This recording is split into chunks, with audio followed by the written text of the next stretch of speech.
దేవునికి మహిమ కలుగును గాక. కూడి వచ్చిన అందరికీ వందనాలు.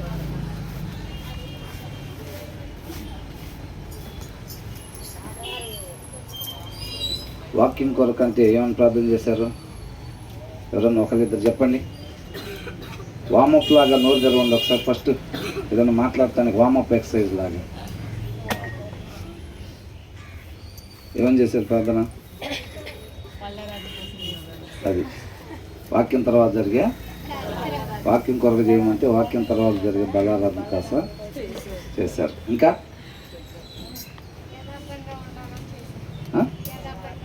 యథార్థంగా ఉండాలని చేశారు. ఇంకెవరైనా చెప్తారా?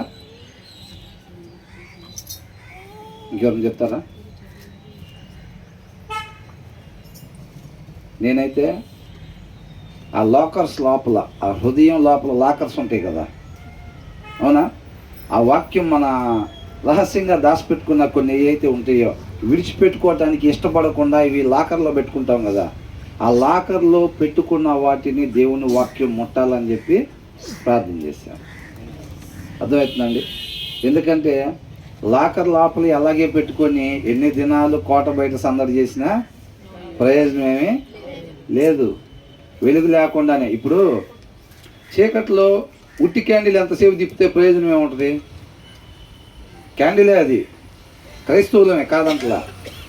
వెలిగించబడకుండా వెలుగు లేకుండా ఉట్టి క్యాండిల్ చీకట్లో ఎంతసేపు తిప్పితే ప్రయోజనం ఏమైనా ఉంటుందా?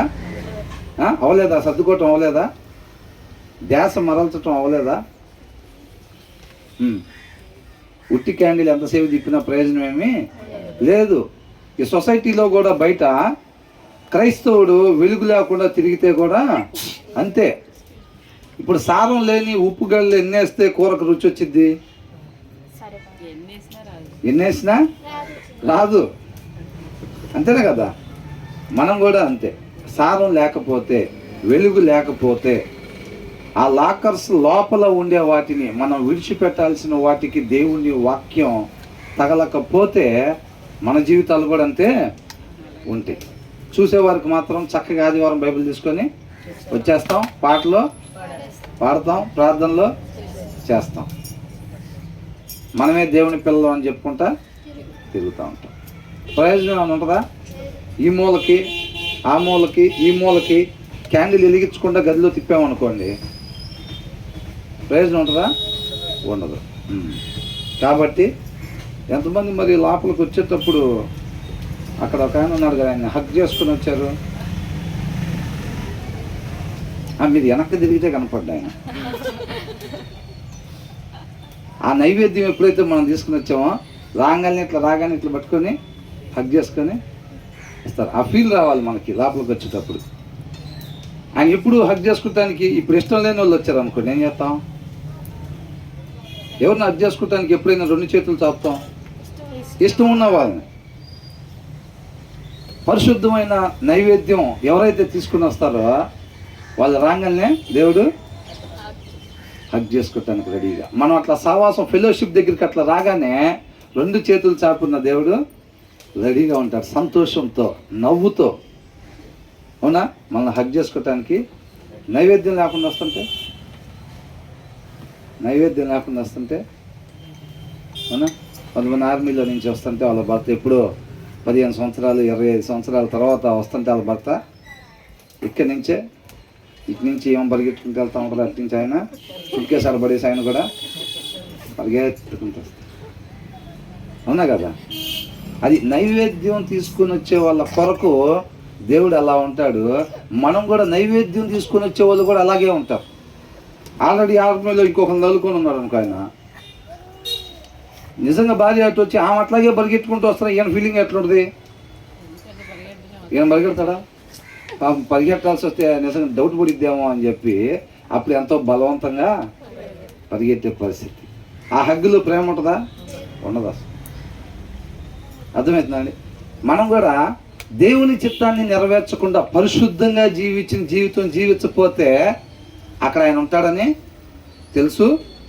మనం కూడా ఎట్లా వస్తాం?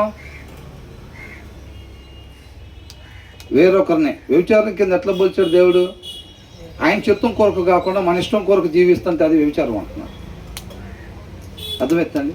మనం ఆ వారం మొత్తం మన ఇష్టం వచ్చినట్టుగా మన ఇష్ట ప్రకారంగా జీవించి ఇక్కడికి వచ్చేటప్పుడు మనం పరిగెట్టపోతే, 2 చేతులు చాపి పరిగెట్టపోతే ఆయన చెప్పాలి, ఆయన ఏమన్నా అనుకుంటాడు.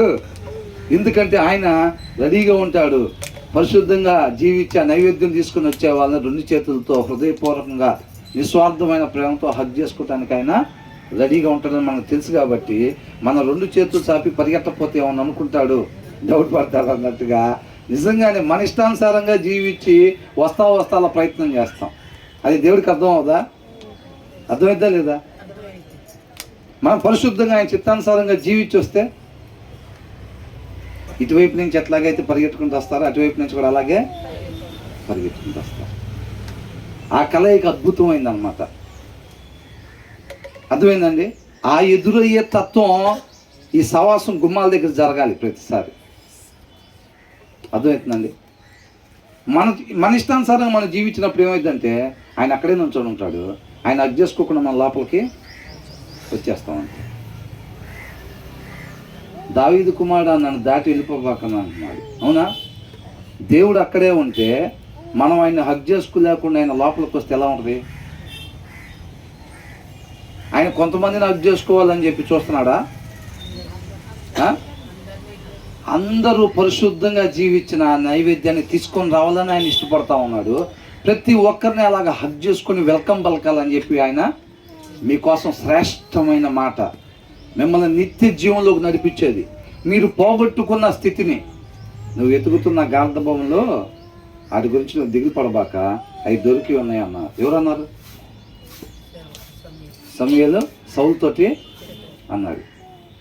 నువ్వు దేనికోసం వస్తున్నావో, నువ్వు దేనికోసం దప్పికొని ఉన్నావో, ఏది పోగొట్టుకున్న స్థితిలోకి నిన్ను నడిపించిద్దో, నిత్యము దేవునితో పాటు నిన్ను యుగ యుగాలు ఏది ఉంచిద్దో ఆ శ్రేష్టమైన గిఫ్ట్ నీకు లోపల చెప్పాలండి అందరూ. ఆ శ్రేష్టమైన లోపల ఆ మాట నీ కోసం తీసుకొచ్చి లోపల పెట్టా. నువ్వు దానికోసం వచ్చావు, నాకు తెలుసు. మనందరం దేనికోసం వచ్చావు? దేవుని వాక్కు, ఆయన మాట కోసం, బలమైన ఆహారం కోసం. అర్థమవుతుందండి? బలమైన ఆహారం కోసం వచ్చాం. ఆ ఆహారాన్ని నేను తీసుకొచ్చా, అది లోపల ఉంది. కాబట్టి ఆయన ఆ శ్రేష్టమైన దాన్ని నువ్వు పొందుకోవటానికి వెల్కమ్ పలుకుతున్నాడు అనమాట. అక్కడ ఉండి ఆయన్ని హగ్ చేసుకోకుండా వస్తే ఆ లోపలికి మనం ప్రవేశించిన అసలు వచ్చినట్టు ఉండిద్దా? వచ్చినట్టే ఉండదు. అవునా కదా? ఆ అనుభవం, ఆ ఫీల్ రావాలి మనకి ఎప్పుడైనా. కాబట్టి మనం పరిశుద్ధంగా జీవించిన ఆ నైవేద్యాన్ని తీసుకుని వచ్చి ఆయన ఎలాగైతే పరిశుద్ధుడిగా ఉండి చక్కగా మనకి వెల్కమ్ పలుకుతా ఉన్నాడో, హగ్ చేసుకుంటానికి రెడీగా ఉన్నాడో, మనం కూడా అలాగా ఉండాలి. ఆ శ్రేష్టమైంది ఆయన మన కోసం ఏదైతే ఉంచాడో ఆ యొక్క మాట, అంతకన్నా విలువైంది ఏమైనా ఉందా? అంతకన్నా విలువైంది ఏమి కూడా లేదు. అలాంటి మాటను ఆయన మన కోసం సిద్ధపాటు చేశాడు. కాబట్టి చక్కగా ఆయన కృపను బట్టి ఆ మాటను మనం పొందుకొని స్వీకరించి పరిశుద్ధంగా జీవించి ఆయన నామ మహిమ కొరకు మనం జీవించేవారుగా ఉండాలి. దేవుడికి మహిమ కలుగును గాక. కీర్తనలో 25వ దావీదు కీర్తన మనం ఏది ధ్యానించుకుందాం? 26. దాంట్లో ఏముంది? నిర్దోషంగా, యథార్థంగా. అవునా? యథార్థంగా, నిర్దోషంగా నేను ఉన్నాను, టెస్ట్ చేయమని అంటున్నాడు. టెస్ట్ చేసి నన్ను అంగీకరించమని చెప్తా ఉన్నాడు. అది ఆయన ధైర్యం, దావీదు ధైర్యం అన్నమాట. ఆయన కృపను బట్టి మనం నిర్దోషులుగా ఎలా ఉండాలి? నీతిమంతులుగా ఉండాలి. అవునా? భక్తిహీనులు, నీతిమంతులు. ఇక్కడ భక్తిహీనులు, యథార్థమంతులు. ఇద్దరు వ్యక్తులు, 2 వ్యక్తిత్వాలు మన ముందు దేవుడు ఉంచుతున్నాడు. ఆ రెండిట్లో మనం ఎలా ఉండమని ప్రేరేపిస్తున్నాడు? యథార్థవంతులుగానా లేదా భక్తిహీనులుగానా? యథార్థవంతులుగా మనం ఉండాలని ఆయన కోరుకుంటూ ఉన్నాడు. ఆ మార్గంలో మనం వెళ్తే కనుక నిత్యం ఆయనతో పాటు యుగయుగాలు ఉండేవారుగా మనం ఉంటాం అన్నమాట. యెహోవా నీ దిక్కు నాకు చూచి నా ఆత్మను ఎత్తుకొనుచున్నాను. అంటే ఏంటి? ఆయన వైపును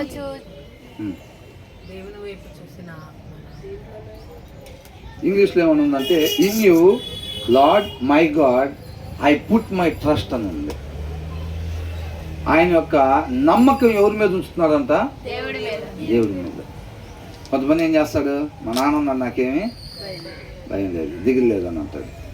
అవునా? కొంతమంది మా బాబాయ్ రాజకీయాల్లో ఉంటాడు, నాకేం ప్రాబ్లం లేదు, ఏదొచ్చినా కానీ ఆయన చూసుకుంటాడు. కొంతమంది ఏంటి, అకౌంట్లో బ్యాలెన్స్ చూస్తావా ఒకసారి? ఏంటంట, అకౌంట్లో బ్యాలెన్స్ చూస్తావా? ఏ ప్రాబ్లం మనల్ని టచ్ కూడా చేయలేదంతే అని అనుకుంటారు. వాటి మీద వాళ్ళ నమ్మకాలని ఉంచుకుంటారు. కొంతమంది చూసావా, రోజు నిన్న వెళ్ళాము దగ్గరికి, రాగి సంగటను చికెన్ కర్రీ అంట, రాగి సంగటి చికెన్ కర్రీ అంట. అలా పెంచో బాడీని, బలం, ఈ బలాన్ని దాటుకొని ఏది కూడా నన్ను టచ్ చేయలేదు అని చెప్పి కొంతమంది వాళ్ళ బలం మీద వాళ్ళ నమ్మకాన్ని పెడతారు. కొంతమంది డబ్బు మీద నమ్మకాన్ని పెడతారు, పలుకుబడి మీద వాళ్ళ నమ్మకాన్ని పెట్టుకుంటారు, కుటుంబాల మీద, అవునా, చుట్టాల మీద వాళ్ళ నమ్మకాన్ని పెట్టుకుంటారు కొంతమంది. కానీ దావీదు ఏం చేస్తున్నారంట, in you lord my God I put my trust అని అంటున్నాడు. నా నమ్మకం నీలోనే నేను ఉంచుతున్నాను అని అంటున్నాడు అన్నమాట. అర్థమవుతుందా? దేవుడి మీద మాత్రమే తన నమ్మకాన్ని, తన ఆశని దావీదు ఉంచుతా ఉన్నాడు. మన నమ్మకాలు ఎక్కడున్నాయి? వాళ్ళెవరో కొంతమంది డబ్బు మీద ఉంచుతారంట, కొంతమంది బంధుత్వాల మీద ఉంచుతారంట, కొంతమంది బలం మీద ఉంచుతారు, పలుకుబడుల మీద ఉంచుతారు, ఇంకొకళ్ళు ఏమో దేవుడి మీద మాత్రమే నమ్మకాన్ని ఉంచుతున్నారు. ఈ వచనం మనకి ఎందుకు రాశారు? ప్రశ్న, నీ నమ్మకం దేని మీద ఉంది? అంతేనండి. ఈ వచనం చదివినప్పుడు మనకు కావాల్సినది, ఆయన ఎవరో దావీదు గారు ఉన్నారు కదా, ఆయన దేవుడి మీద నమ్మకాన్ని ఉంచాడంట, అవునా? ఆ తర్వాత కాదు, ఆ వచనం చదివినప్పుడు మనకి ప్రశ్న పడాలి, ఏమని? నీ నమ్మకం, నా నమ్మకం దేని మీద ఉంది? దావీదు నమ్మకం దేవుడి మీద ఉందన్న విషయం దేవుడికి తెలుసు. అది మన దగ్గరికి పంపించాడంటే మనల్ని ఒకసారి చెక్ చేసుకోమని చెప్తా ఉన్నాడు అన్నమాట. తర్వాత ఏమంటున్నాడు? నా దేవా నీ యందు నమ్మిక ఉంచి ఉన్నాను. ఎక్కడ ఉంచాడంట నమ్మిక? నీ యందు నమ్మిక ఉంచి ఉన్నాను. నన్ను సిగ్గుపడనీయకుము. నన్ను ఆయన యందు నమ్మిక ఉంచితే ఇంకా సిగ్గుపడుతూ ఉండిద్దా? అవమానపడుతూ ఉండిద్దా? ఇంకా ఉండదు. మరి మనం కూడా అలాగే ఉంటున్నామా? ఆయన యందు మాత్రమే నమ్మిక ఉంచేవారు ఉంటున్నామా? మనం అదే చెక్ చేసుకోవాలంటున్నాడు. I trust in you, do not let me be put to shame అని అంటున్నాడు. నేను అవమానానికి గురి అయ్యేటట్టుగా నన్ను చేయబాకు అని అంటున్నాడు. నేను నీ యందే నమ్మికని ఉంచి ఉన్నాను అని అంటున్నాడు. Not let my enemies trump over me అని అంటున్నాడు. అంటే నా శత్రువులకి నా మీద విజయాన్ని ఉత్సహించేవాదిగా, విజయాన్ని పొందుకునేవాదిగా చేయబాకు అని అంటున్నాడు. అంటే ఈయనకి ఏంటి భయం? ఈయన లేకపోతే దేవుడి దగ్గరికి వచ్చాడు. ఇప్పుడు కొంతమంది ఏం చేస్తారు, ప్రాబ్లం రాగానే డబ్బు తీసి రెడీగా జోలు, ఏ టైంలో ఏమైనా జరగచ్చు, ముందే డబ్బులు జోలు పెట్టుకున్నాడు అంటారు. అంటే వాళ్ళ నమ్మకం ఎక్కడ? డబ్బుల దగ్గర. కొంతమంది ఏమంటారు, రే ముందే అక్కడికి వెళ్తున్నాం కదా, ఏదైనా జరగచ్చు, బాబాయ్కి ఫోన్ చేసి ఒక మాట చెప్పొచ్చు అంటారు. అంటే ఏంది? వాళ్ళ నమ్మకం ఎక్కడ? బాబాయ్కి, బాబాయ్ మీద నమ్మకం అన్నమాట. కొంతమంది మన వాళ్ళందరికీ ఒక మాట చెప్పొచ్చు అంటారు చుట్టాలకి. ఎందుకు? ఏదైనా జరగచ్చు, అవునా? కాబట్టి వాళ్ళ దగ్గర మాట్లాడుతూ వెళ్తున్నాం కదా, గొడవైనా జరగచ్చు, కాబట్టి మన వాళ్ళందరికీ ఒక మాట చెప్పుంచు, ఫోన్ కాల్ చేయగలని వచ్చేసేటట్టుగా. ఈయన బాగా ఆస్తిపరుడు, లక్షలాదిగా సైన్యం కలిగినాడు, అవునా, మంచి బలంలో ఉన్నవాడు. ఈయన ఎవరికి ఒక మాట చెప్పుంచుతున్నాడు? దేవుడికి. నా శత్రువులకు నా మీద విజయాన్ని కలిగించుబాకు, నాకు అవమానాన్ని కలిగించుబాకు, ముందే ఒక మాట చెప్పుంచుతున్నాడు. ఎవరికి? దేవుడికి. ఈయన ఎవరి మీద అయితే నమ్మకం ఉంచుకున్నాడో ఆయనకు ఒక మాటని చెప్తున్నాడు అన్నమాట. అర్థమవుతుందండి? మనం అదే కదా జనరల్గా చేసేది, రే అమౌంట్ తీసుకుని వచ్చి ఏదైనా జరగచ్చు, డబ్బులు దగ్గర ఉంటే మంచిది, అంతే కదా. స్టేషన్కి వెళ్ళినప్పుడు ముందే డబ్బులు జోలో పెట్టుకుని ఉంటారు. ఎందుకంటే కొద్దిగా అటు ఇటు అయితే ఒక 50,000 చేతిలో పెడితే పని అయిపోయింది, అంతే కదా. అట్లాగా దావీదుకి ఇప్పుడు మనకి ఏమైనా వ్యత్యాసం కనబడుతున్నాం? మనం కూడా అలాగే ఉన్నాం. అసలు ఏమీ లేకపోతే దేవుడిని ఆధారపడేది వేరండి. డాక్టర్లు కూడా చేతులు ఎత్తేసిన తర్వాత ఐసీయూలో మంచాల మీద మోకాళ్ళు ఎవరైనా వేస్తారు, అవునా? ఇక కంచెరగాడిదలాగా బలవంతంగా అవి మీ దగ్గరికి తేబడతాయి, వాటి కలుగా రావు. మీరు కూడా పరిస్థితులు ఐసీయూ దాకా తీసుకెళ్తే తప్ప, దేవా అదే మోకాలు బాగున్నప్పుడు ఇంటికాడ వేస్తే ఆయన నామ మహిమ కొరకు ఉపయోగపడతాంగా. అట్లా ఉండదు, అట్లా పడదు. కథ ఇసు దాకా పోతే కొంతమంది ఏం చేస్తారంటే జనరల్ వార్డు దగ్గర తెలుసుకుంటారు. అవునా? కొంతమంది ట్యాబ్లెట్ల దగ్గరే తెలుసుకుంటారు, కొంతమంది ఇంజక్షన్ దాకా పోయింది కథ. కొంతమందికి ఎడదా పోయింది సర్జరీ దాకా పోయింది కొంతమందికి. అర్థమవుతుందా లేదా? కొంత పరిస్థితిని బట్టి అన్నమాట. కొంతమంది అక్కడ దాకా తీసుకుపోతారు, ఐసీయూ దాకా తీసుకెళ్ళి డాక్టర్లు కూడా చేతులు ఎత్తేస్తే కానీ దేవుడు కనపడ్డా వాళ్ళకి. అరే ఒక ఆయన ఉన్నాడు కదరా, మర్చిపోయాం అసలు. మనం సృష్టించిన ఆయన ఒక ఆయన ఉన్నాడు కదరా, అసలు ఆయనకి మనకి కనెక్షన్ లేకుండానే ఉన్నాం ఇన్ని రోజులు అని చెప్పి అప్పుడు గుర్తొచ్చింది. అసలైన అడ్రస్కి లెటర్ రాయటం అప్పుడు మొదలు పెడతారు. ప్రియమైన దేవుని గారికి, తప్పిపోయిన కుమారుని నేను ఉత్తరం రాస్తున్నా, నన్ను బట్టి స్వీకరించమని చెప్పటానికి నాకు ఆడ ఏం లేదు కాబట్టి నిన్ను బట్టి నన్ను స్వీకరించమని విన్నపం చేసుకుంటున్నాం. ఇట్లు తప్పిపోయిన కుమారుడు అని అడ్రస్ అప్పుడు రాస్తాం. అవునా?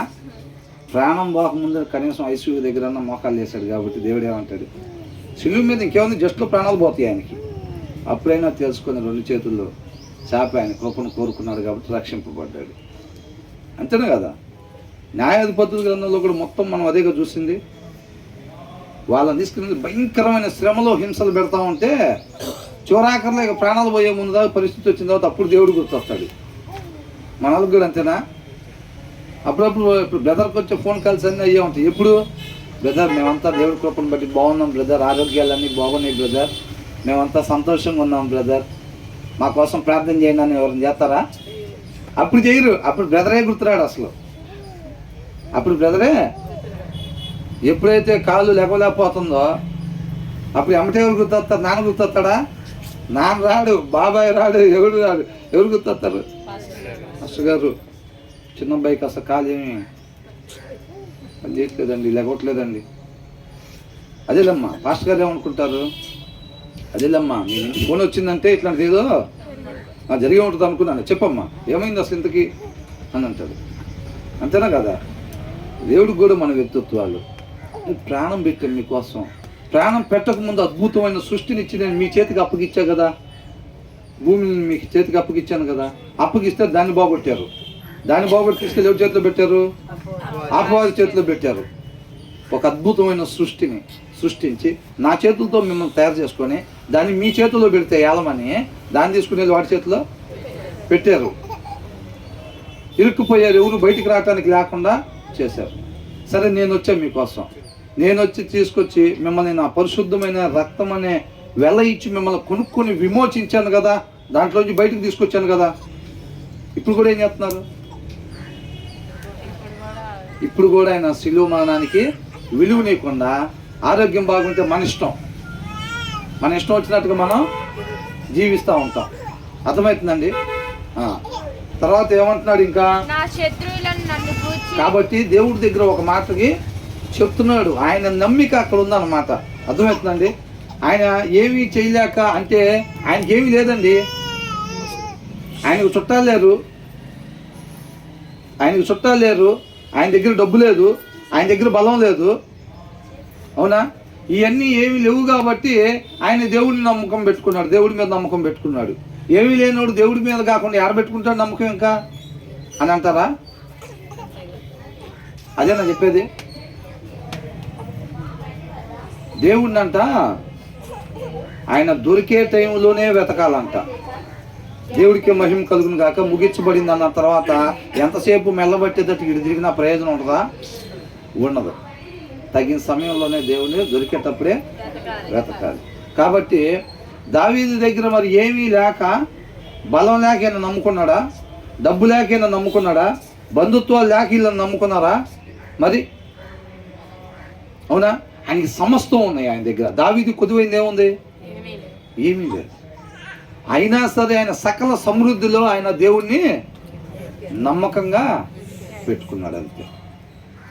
ఐ ట్రస్ట్ ఇన్ యూ అని అంటున్నారు. సకల సమృద్ధితో ఉన్నప్పుడు ఆ మాట చెప్పటం ఎంత ఇష్టపడతాడు అసలు సృష్టికర్త?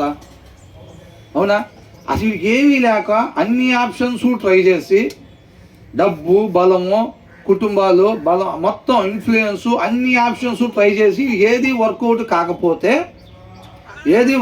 కాకపోతే ఇప్పుడు నాకెళ్ళి తిరిగాడు అనుకున్నప్పుడు సంతోషపడతాడా దేవుడు? లేకపోతే వీడికి ఆప్షన్స్ అన్నీ ఉన్నాయి, అవునా? ఈ ఆప్షన్స్ అన్నీ ఉండి కూడా నన్ను నమ్ముకున్నాడు, నా దగ్గరికే వస్తున్నాడు, నా మీద మాత్రమే ఆధారపడుతున్నాడు అంటే ఆనందపడతాడా దేవుడు? అన్ని ఆప్షన్స్ ఉండి కూడా ఆయన మీదనే ఆధారపడితేనంట అప్పుడు సంతోషపడతాడు, అప్పుడు తోడుగా ఉంటాడు. అంతేనా? మరి ఇప్పుడు ఇది మనకు రాపిచ్చాడంటే దాని అర్థం ఇదేనా కదా? ఇది మనకు రాపిచ్చాడంటే దావీదు సకల సమృద్ధిలో దేవుడిని ఆశ్రయించాడు అనమాట. అర్థమవుతుందండి? ఇశ్రాయేలు మీద మోపబడింది, సొదొమ గొమొర్రాల మీద మోపబడింది కూడా. వాళ్ళు సకల సమృద్ధి కలిగి ఉన్నప్పుడు వారిగా దేవుడికి లోబడలేదు, విధేయత చూపించలేదు. అర్థమవుతుందండి? వాళ్ళు చూపించకుండా సొదొమ గొమొర్రా ఇష్టానుసారమైన పాపాలు చేశారు. దానివల్ల వాళ్ళ మీదకి తీర్పు వచ్చిందనమాట.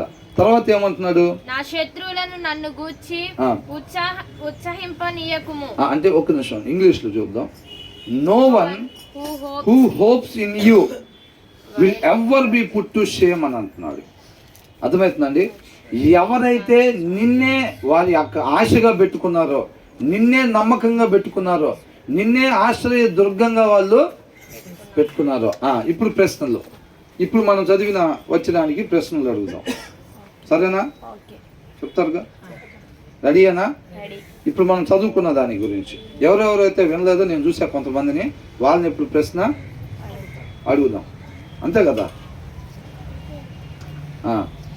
ఎవరైతే ఆయన్ని మాత్రమే నమ్మికగా పెట్టుకున్నారో, ఆయన్ని మాత్రమే తన ఆశగా పెట్టుకొని ఉన్నారో, ఆయన్ని మాత్రమే ఆశ్రయదుర్గంగా పెట్టుకొని ఉన్నారో వాళ్ళంట ఎప్పటికీ కూడా అవమానానికి గురికారు అని అంటున్నాడు అన్నమాట. అర్థమవుతుందండి? మనం ఎప్పుడు కూడా అవమానపడేవారుగా ఉండకూడదు అని అంటే మన నమ్మిక, మన ఆశ ఏమై ఉండాలి? దేవుడు మాత్రమే అయి ఉండాలి. దేవుడికి ఫోన్ చేద్దాం, కొన్ని బ్రదర్ అన్నట్టుగా ఫస్ట్ దేవుడికి ఫోన్ చేద్దాం. రెస్పాండ్ అయితే ఓకే, అవ్వకపోతే ఏమంటే బాబాయ్కి ఫోన్ చేద్దాం. బాబాయ్ రెస్పాండ్ అవ్వకపోతే ఏమంటే ఇంక అకౌంట్లో డబ్బులు పెట్టి పని చేసుకోవటానికి ప్రయత్నం చేద్దాం. అది కూడా పని చేయకపోతే మన చుట్టాలందరికీ చేద్దాం. ఎప్పుడైతే నీకు ఆలోచన ఉండి దేవుడికి ఫోన్ కొడతావో అక్కడి నుంచి రెస్పాన్స్ రాదు.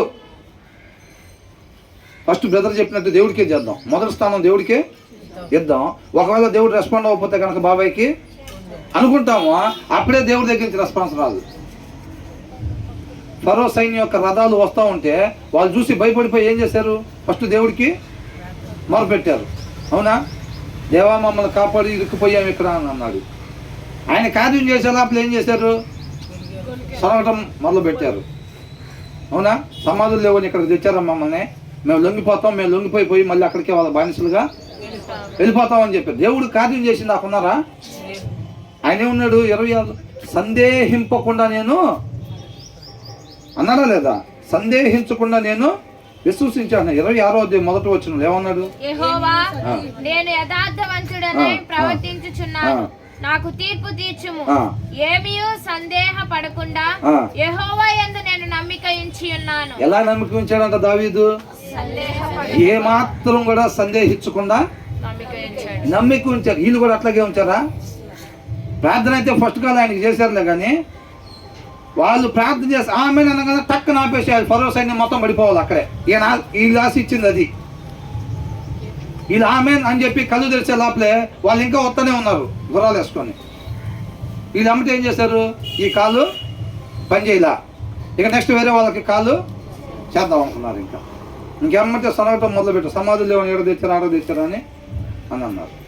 అవన్నీ పరిగణలోకి తీసుకోబడే వాళ్ళు అరణ్యంలో సమాధులు చేయబడ్డారు వాళ్ళు, అవునండి? వాళ్ళ మీద మోపబడింది అదేగా. వాళ్ళు విధేయతని చూపలేదు వాళ్ళు. మనం అడిగే టైం కాదండి. ఇప్పుడు పరిస్థితి అలాగ ఉంది. ఇప్పుడు ఇంటి పక్కన భయంకరంగా గొడవ ఆడుతుంది, లేకపోతే ఉంది. మనం ప్రార్థన చేసాం, అయినా సరే దానికి మనం అడిగే సమయం సరైన సమయం కాదు, కానీ ఆయన మనకి ఇచ్చే సమయం సరైన సమయము. అర్థమవుతుందండి? ఆయన చిత్తానుసారంగానే అడుగుతాం. ప్రభు ఆయన చిత్తానుసారంగానే కదా అడిగాం, ఆమె నానంగానే మరి మనం ముందు ఉండాలి కదా. అది అంటే అలాగా కాదు. నువ్వు ఆయన చిత్తానుసారంగా అడిగావు, కరెక్టే.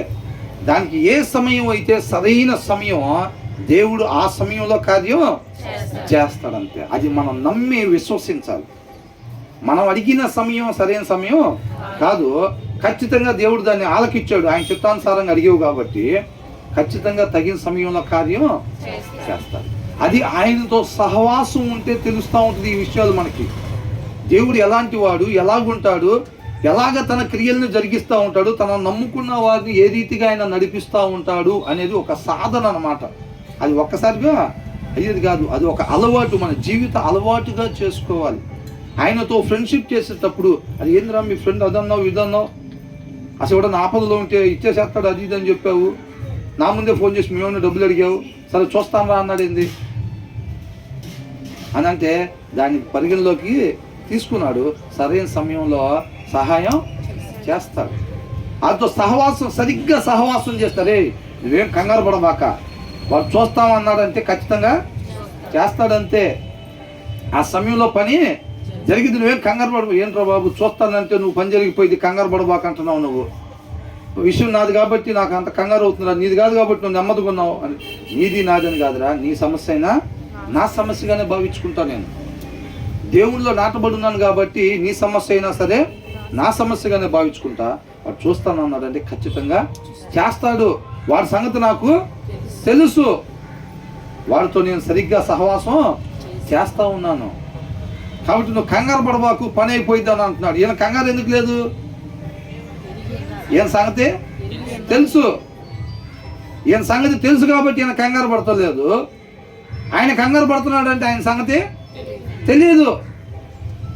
ధనవంతుడు ఏదో అవసరంతో ఉన్న వాళ్ళకి చేస్తాడని విన్నాడులే కానీ సరిగ్గా తెలియదు. యేసుక్రీస్తు అంటే తెలుసులే కానీ, కాకపోతే ఆయన ఎలా ఉంటాడు, ఆయన క్రియలు ఎలా ఉంటాయి, ఆయన నమ్ముకున్న వాళ్ళని ఆయన ఎలాగా నడిపిస్తూ ఉంటాడు అనేది తెలియాలంటే ఆయనతో సరే అక్కడ కూర్చో.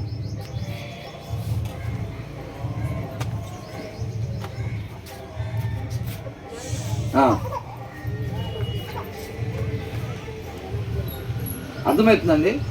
అది తెలియాలి మనకి. దేవునితో సరైన సహవాసం లేదనుకోండి, ఫస్ట్ కాల్ దేవుడికే చేస్తాం. ఆ కాలు నొక్కేటప్పుడే అనుకుంటాం ఏమని, అది పని చేయకపోతే అక్కడి నుంచి రెస్పాన్స్ రాకపోతే ఏమంటే బాబాయ్కి కాల్ చేద్దామని. అర్థమవుతుందా? అప్పుడే అనుకుంటాం. మనం ఎప్పుడైతే సెకండ్ ఆప్షన్ పెట్టామో అప్పుడే ఫస్ట్ ఆప్షన్ దగ్గర నుంచి సమాధానం రాదంతే.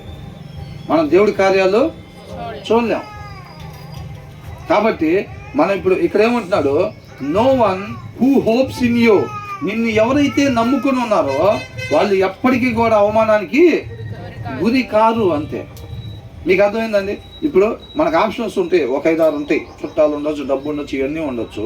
అవన్నీ ఉన్నా దేవుడికి ఫోన్ చేస్తాము, ఆయన ఆలకిచ్చాడని చెప్పి మనం నమ్మి విశ్వసించాలి. మనం అనుకునే టైంలో సమాధానం రాకపోయినా సరే రెండో కాలిక మనం చేయకూడదు వేరే వాళ్ళకి. బాబాయ్ ఉంటాడు ఎదురుగానే, బాబాయ్ని ఎవరు పెట్టాడు? బాబాయ్ ఆప్షను ఉండిద్ది, డబ్బు ఆప్షను ఉంటుంది, ఇవన్నీ బంధుత్వాల ఆప్షను, ఇన్ఫ్లుయెన్స్ ఆప్షన్లు ఇవన్నీ ఉంటాయి. అయినా సరే మనం రెండో వాళ్ళకి ఫోను చేయకూడదు. అవతల పరిస్థితి చూస్తే ఎలా ఉంటుంది, చేయి దాటిపోయేటట్టుండిద్ది. అవునా? పరిస్థితి చూస్తే సౌలు సమయాలు వచ్చి నాకు ఉండకుండా ఇంకా ఆలస్యం చేస్తే నేను నష్టపోయేటట్టుకున్నా, ఓడిపోయేటట్టుకున్నా, బలులకి తీసుకురండి అని ఇస్తాడు. అయిపోయింది అక్కడే పని. విజయం అక్కడ లేదు, నీ దగ్గర ఉన్న జనాల దగ్గర లేదు. ఆజ్ఞలో ఉంది విజయం. నిన్ను ఆగమన్నా నేను వచ్చిందాక నువ్వు ఆగాలంతే, విజయాన్ని పొందుకుని ఉండేవాడివి. నువ్వు ఎప్పుడైతే పరిస్థితి వైపు చూసావో, పరిస్థితి చూస్తే చేయి దాటిపోయేటట్టు ఉంది కాబట్టి ఇక మనం రెండో ఆప్షన్ నొక్కక తప్పదు అని అనుకొని ఎవరైతే రెండో ఆప్షన్ నొక్కుతారో కంగారు పడే వాళ్ళు నొక్కుతారు. కంగారు పడేది ఎవరు? ఈయన గురించి సరిగ్గా తెలియని వాళ్ళే. అర్థమవుతుందండి? దావీదు ఆ కంగారు మనకు కనబడుతుందా? ఈయన ఏం చేస్తున్నాడంటే, ఇప్పుడు మనం ఏం చేస్తాం, ఒక శుభ్రంగా ఒక 5 అధ్యాయాలు చదువుకుని వచ్చామనుకోండి, దాంట్లో ఎంతో ఆత్మీయ ఆహారం ఉంటే కొంతమంది ఏం చేస్తారు చెప్తా, నేను ఇవాళ 5 అధ్యాయాలు చదివా, చాలా అద్భుతమైన సారాంశం ఉంది దాంట్లో అంటే అవతల వారికి చెప్పడానికి ఇలా మనసు రాదు అసలు. ఎందుకు రాదు? వాళ్ళు కూడా చదువుకొని ఆత్మీయంగా ఎదుగుతారేమో, బలపడతారేమో. ఇది మనకు మాత్రమే రావాలి. శ్రేష్టమైంది మనం మాత్రమే పొందుకోవాలి. కొంతమంది అట్లా చేస్తారు. అర్థమవుతుందండి? అసలు నేను పలానా చదివాను, చాలా అద్భుతంగా ఉంది, ఒకసారి ఖచ్చితంగా చదవండి అన్న అని చెప్పి అలాగా చెప్పరు. మనం మాత్రమే చదువుకోవాలి. ఈ మిగతా అధ్యాయాలు ఏవైతే ఉన్నాయో అవి కూడా సాయంత్రం చదవాలి అని అనుకుంటారు. వాళ్ళకి మాత్రం చెప్పరు. కొంతమంది ఈ టైప్ భక్తులు కూడా ఉంటారు తెలుసా. రహస్యంగా ప్రార్థన చేయమంటే ఆర్భాటంగా పక్కన వాళ్ళకి చెప్పకుండా, వాళ్ళు బాగుపడిపోతారేమో అని చెప్పి వాళ్ళకి చెప్పకుండా ప్రార్థన చేసుకో, 1/2 అవర్ ప్రార్థన చేసి వచ్చానక్క అందరి గురించి అని ఆమె కూడా చేసిద్దేమో అని చెప్పి ఆమెకి చెప్పరు. రహస్యంగా అది నువ్వెట్టు పోయావు స్వర్గానికి, నువ్వు ఎప్పుడు ప్రార్థన చేసినట్లేదే. ఇచ్చుమొకున్నానా, చాలాసార్లు చేశాను, నీకు చెప్పలా. అవునా? కొంతమంది స్టూడెంట్స్ ఎట్లుంటారు, సైలెంట్గా చదువుతూ ఉంటారు. సైలెంట్గా చదివేసి నేనే మంచి మార్కులు సంపాదించాలి. అరే 3-4 పాఠాలు చదివాను, రోజుకు 3 పాఠాలు చదువుదామని పెట్టుకున్నాను రా, 3 పాఠాలు చదివాను, అట్లా చదివితే కనుక మొత్తం సిలబస్ కవర్ అయిపోయిందిరా అని ఎంతమంది చెప్తారు? రహస్యంగా సైలెంట్గా 3 పాఠాల కాడికి చదివేసుకుంటూ ఉంటారు. ఈ కాడికి వచ్చేసరికి అదే ఏం చదవాలరా అని అంటే అలేం చదవచ్చలేవాయ్ అంటూ ఉంటారు. ఏం చెప్తారు? చదవచ్చలేవాయ్ అని అంటారు. మీకు విషయం చెప్పంటారా, అట్లా ఎవరైతే ఉంటారో నిజంగా అదే 3 పాఠాల్లో నుంచి ప్రశ్నలు ఇచ్చినా సరే ఈ రహస్యంగా ఎవడైతే చదువుకొచ్చాడో వాడు గుర్తుండదు. వాడు అనుకుంటున్నాడు, వాడు సౌలు తెలివితేటలు చూపించాడు. అవునా? సౌలు తెలివితేటలు చూపించి ఏం చేశాడు?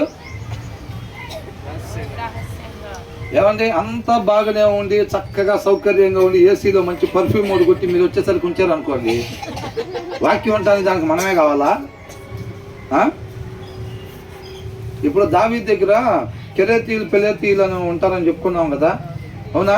వాళ్ళు ఎవరు? కాదు, దావీదుకి రక్షణలో స్పెషల్ ఫోర్స్, ఎస్పీజీ లాంటి వాళ్ళు. అవునా? అట్లాంటి వాళ్ళు అనమాట. అట్లాంటి వాళ్ళు స్పెషల్ ఫోర్స్. ఇప్పుడు మనమేంటి, అన్ని సౌకర్యాలతో ఉండి ఏసీలో పర్ఫ్యూమ్ కొడితే ఈయనొచ్చే విశ్వాసులు మనం కాదు. ఎలాంటి పరిస్థితుల్లో అయినా సరే మనం కూర్చొని వినేవాళ్ళం, మనం స్పెషల్ ఫోర్స్. అర్థమవుతుందండి? సౌకర్యం ఎలా వినా. పౌలు గారు ఏమంటున్నారు? కలిమిలోనూ లేమిలోను. మనం ఒకరికి చెప్పాల్సిన దేవుడు నడిపించినప్పుడు, ఒక దగ్గరికి వెళ్ళినప్పుడు వాళ్ళ ఇంట్లో సోఫాలు ఉండొచ్చు, కుర్చీలు మంచిగా ఉండొచ్చు, అక్కడ కూర్చొని సువార్త చెప్పాల్సి వచ్చినా చెప్పాలి. ఒక్కొక్కరి ఇంటి దగ్గర భయంకరంగా ఉంటుంది. అవునా? వస్తాను మిస్టర్ జాన్విశ్రీ గారు ఒకసారి చెప్తా. ఒక ఇంటికి వెళ్తే ప్రార్థన చేద్దామని, ఆమె ఇంటి వెనకాల బట్టలు ఉతుక్కుంటుందంట, వాళ్ళ పిల్లాడు హాల్లోనే బాత్రూమ్ కూర్చొని ఉన్నాడంట. ఈయన అక్కడే కూర్చొని మాట్లాడాలి. మరి పరిస్థితి. అవునా? మరి బేసిక్గా ఆయన పిలిచిన దగ్గరికి ఎలా ఉంటుంది వాతావరణం? అంతా కార్పెట్లు. అవునా కదా? కార్పెట్, కారు దిగి వచ్చే దగ్గర నుంచే కార్పెట్ ఉంటుంది, చక్కగా మంచి మ్యాట్ గీటు అన్నీ ఉంటాయి. ఆయన ఒక ఇంటికి ప్రార్థన చేయడానికి వెళ్తే వాళ్ళనే వాడేమో బాత్రూమ్ కూర్చొని ఉన్నాడంట. 86 కుర్చీలు వేసుకుని ఆ కుర్చీలో కూర్చోవాలి. అనేమో వదిలిపెట్టి వచ్చుంటాడా? ఏంటి ఇక్కడ ఇట్లా ఉంది అసలు చి అని చెప్పి వచ్చేసి ఉంటాడా? ఎలాంటి పరిస్థితుల్లో అయినా సరే మనం వినేవారుగా ఉండాలి. కాబట్టి ఏదైనా చిన్న ఇబ్బంది కలగానే ఏంటి సౌండ్ ఏంటి? అవునా? ఏంటి పొగేంటి? ఎవరు అనుకున్నారు? మేము ఎవరు? యేసుక్రీస్తు టవల్ చేసి మిగతా వాళ్ళ పాదాలు కడిగారు. ఆయన మిగతా వాళ్ళ పాదాలు కడిగితే మనం ఏం కడగాల్సి ఉంటా? బండలతో సహా మొత్తం తడిగుడు తీసుకొని కడగాల్సింది. అవునా? కాబట్టి అసౌకర్యంగా ఉంది, అలా ఉంది, ఇలా ఉందని అనుకోబాకండి. ఉన్న పరిస్థితిని బట్టి మనం అడ్జస్ట్ అవుతా ముందుకి సాగాలి. ఆయన కృప అయితే ఆయన ఇష్టపడితే సౌకర్యాలని ఇస్తాడు. అర్థమవుతుందండి. ఒకవేళ ఆయన ఇష్టపడకపోతే ఇలాంటి పరిస్థితుల్లోనే మనం చక్కటి ఆనందంగా శ్రమల్లో గొప్ప భాగ్యంగా ఎంచుకోవాలి. దాంట్లోంచి విధేయత వచ్చింది అనమాట. అర్థమవుతుంది. శ్రమల్ని గొప్ప భాగ్యంగా ఎంచుకోవాలి. మొన్న మా మిస్సెస్కి బాగపోతే ఏమని చేసాం, ప్రార్థన బ్రదర్ మేము ఉన్నాం ఫోన్లో మాట్లాడుకుంటా, ప్రేయర్లో పెట్టండి బ్రదర్, గట్టిగా ప్రేయర్ చేయండి బ్రదర్ అని అన్నా. నేను గట్టిగా ప్రేయర్ చేస్తే ఏముండిద్ది అన్న, ఆయన అనుకోవాలి కదా అని అన్నది. అట్లా కాదులే బ్రదర్, గట్టిగా మీరు ప్రార్థన చేయండి. ఒకవేళ ఆయన చిత్తానుసారంగా ఆయన నామానికి మహిమకరంగా మాత్రమే మనం వాడబడాలి అని అంటే మనకి ఏమేమి రోగాలు రావాలో ఆ రోగాల్లో ఒక్కటి కూడా మిస్ కాకుండా వచ్చేటట్టుగా ప్రార్థన చేయండి బ్రదర్ అని మాట్లాడుకున్నాం. నిజమండి, ఇదే మాటలు మేము మాట్లాడుకుంది. ఏ అయితే రావాలో వాటిలో ఒక్కటి కూడా మిస్ అవ్వకుండా దేవాన్ని కృపను బట్టి ఆ రోగాలను మాకు దయచేయి ప్రభా అని ప్రార్థన చేసుకున్నాం. అర్థమవుతుందండి. మిగతా వాళ్ళని ప్రార్థన చేయమంటే బయట వాళ్ళని ఎక్కడన్నా రోగాల కోసం ప్రార్థన పక్కన పిలిస్తే వచ్చేలే, కానీ ఫస్ట్ టైం చర్చికి రావటం ఇక లైఫ్లో ఎప్పుడు. కొంతమంది ఒక్క మాటలే తీసుకొని వెళ్ళిపోతారు. ఏం చేస్తారు తెలుసండి, మంచి సువార్త ఊరు మొత్తం చెప్పర్లే కానీ ఇట్లాంటిది మాత్రం తీసుకొని ఊరు మొత్తం చెబుతారు. పలానా ఫెలోషిప్లో రోగాలు రమ్మని ప్రార్థన చేయమని ఆయన చెబుతున్నాడండి. వీళ్ళు కూడా అందరూ మోకాలు చేసి భయంకరంగా మేటలు తెలిసిపోయేటట్టుగా మాకు అవసరమైన రోగాలు, మా ఆత్మీయ మేలు కోసం అవసరమైన రోగాలు మాకు దయచేయమని వీళ్ళు కూడా ఏడుతున్నారండి. బాబు అవునా, ఇంకా నయం అసలు నేను పోదాం అనుకున్నాను, అక్కడికి వచ్చేవాళ్ళం. మంచి పని చేసేవాళ్ళం. అర్థమవుతుందండి. కాబట్టి ఇప్పుడు ఈ దావీదు ఎలాంటోడు అంటే రహస్యంగా స్కూల్ పిల్లలు చదివినట్టుగా రోజుకు 3 పాఠాలు చదివేసి పక్కన వాళ్ళకి చెప్పకుండా మంచి మార్కులు. అది 98 ఎట్లా వచ్చినాయిరా, ఏందనుకున్నావురా? మరి మామూలుగా చేయను మోసం. ఏందంట మామూలుగా చేయను మోసం. ఏమనుకున్నా, నీ పక్కనే తిరిగినట్టున్నా కదా, నీతో పాటే ఉన్నా కదా, నేను గబక్కని 3 పాఠాలు చదువుకొని వచ్చి నువ్వు చదువుకోవటా పోయే టైంలో నేను డిస్టర్బ్ చేసి నాతో పాటే ఉంచే కదా. అవునా? నీకు ఎంత వచ్చినాయి? నీకు మిస్ అయిపోయిన 2 వచ్చినాయిరా. నాకు ఏమో 98 వచ్చినాయి అంట. 100కి ఎన్ని తగ్గినాయి? ఆ 2 ఆడికి వచ్చినాయి అంట. అవునా? అట్లా చెబుదామని అనుకుంటారు. అది ఎప్పుడు చదివావురా? వేరే వాడి పేపర్ మీద నీ పేరు రాశారేంద్ర కొంపదీసి. నువ్వు అంతేరా అనుకునేది. నీ నాలెడ్జ్కి అంత కాకపోతే మంచి ఐడియాలు ఇంకేమవుతాయిరా. నేనైతే రహస్యంగా 3 పాఠాలు సైలెంట్గా చదువుకున్నాను రా. అందుకనే రా పరలోకానికి వెళ్తున్నా. బాయ్, నువ్వు అక్కడే ఉండు నరకంలో. చూసావా తెలివితేటలు? ఆ తెలివితేటలు గల వాళ్ళు ఉంటారు అసలు అక్కడ ఉండరు. దావీదు అట్లాగా రహస్యంగా దేవుడికి ప్రార్థన చేసి బలాన్ని పొందుకుని సైలెంట్ కిల్లర్లా ఉండేవాడు కాదు. ఇవన్నీ కూడా మనకు చెప్తున్నాడు అన్నమాట. ఆయన ఎలాగ బలాన్ని తెచ్చుకుంటున్నాడో, ఆయన విజయ రహస్యం ఎక్కడి నుంచి వచ్చిందో ఇవన్నీ కూడా అందరి జనాలకి చెప్తా ఉన్నాడు అన్నమాట. అర్థమవుతుందండి. వాళ్ళు బలాన్ని పొందుకుంటా అదే అందరికీ నీకు బలం రావాలంటే అక్కడి నుంచి ఉండాలి. అక్కడ నమ్ముకో, ఆయన్ని నమ్ముకో, ఆయన దగ్గర మాత్రమే విజయం వచ్చిద్ది అని అందరికీ చెప్తున్నాడు. అది దేవుడి ప్రేమ, నిస్వార్థమైన ప్రేమ. అర్థమవుతుందండి. నేను మాత్రమే రక్షింపబడాలి, నేను మాత్రమే బైబిల్ చదవాలి, నేను మాత్రమే బైబిల్ చదవాలి, నేను మాత్రమే ప్రార్థన చేసుకోవాలి, నా పిల్లలు మాత్రమే పరిచయం చేయాలి, నా పిల్లలు మాత్రమే చక్కగా దేవుడికి ఇష్టలుగా. రా జడ్సన్ కమా ఇటెక్కు, జాసి నువ్వు కూడా ఇటెక్కు అని దేవుడు ఇట్లా పట్టుకొని ఫోటో దిగేటట్టుగా. దేవా ఒక్క ఫోటో దేవా, పిల్లలు ఇద్దరు అట్లా ఎత్తుకొని ఉంటే ఒక్క ఫోటో. అట్లాగా అది దేవుడి ప్రేమ కానే కాదు అసలు. అర్థమవుతుందండి. ప్రతి ఒక్కళ్ళు ఆయన పోలి మనం జీవించాలంట. ఆయనకుండే భారం ఏంటి? ఆయన ఆల్రెడీ చనిపోయి పునరుద్ధానుడై తిరిగి లేచాడు. అయినా సరే ఆయనకుండే భారం ఇంకా విజ్ఞాపన చేస్తున్నాడు. అది వాడి కొరకు తండ్రి, ఆ అన్న కొరకు, ఆ సిస్టర్ కొరకు, ఈ బ్రదర్ కొరకు, ఈ సిస్టర్ కొరకు విజ్ఞాపన చేస్తున్నాడు. ఆయన నెలలో ఏం లేడు, ఆయన ఆల్రెడీ గట్టు మీదే ఉన్నాడు. ఆయనకేం ప్రాబ్లం లేదు. మనందరి కొరకు, మనందరం కూడా ఆయనలాగా యుగ యుగాలు తండ్రితో పాటు ఉండాలని ఆయన భారం, ఇష్టం, అది నిస్వార్థమైన ప్రేమ. తండ్రితో పాటు తండ్రిలో నాటబడి ఉన్నాడు కాబట్టి ఆ గుణ లక్షణాలు. మనం కూడా అదే ప్రదేశంలో నాటబడి ఉంటే, దావీదు కూడా అలాగే ఉన్నాడు కాబట్టి ఆయన యందు మాత్రమే నమ్మికను ఉంచుకొని ఆ విజయాల్ని తన జీవితంలో ప్రతి క్షణం పొందుకుంటా ఉన్నాడు. మనందరికీ కూడా చెప్తా ఉన్నాడు అనమాట. అర్థమవుతుందండి? వాళ్ళందరికీ కూడా చెప్పాడు, అట్ ద సేమ్ టైం మనకు కూడా చెప్తున్నాడు అనమాట. అది దేవుడి ప్రేమ. రహస్యంగా అక్కకు తెలియకుండా, అన్నకు తెలియకుండా శుభ్రంగా సైలెంట్గా బైబిల్ చదువుకున్నట్టు, ప్రార్థన చేసుకున్నట్టు.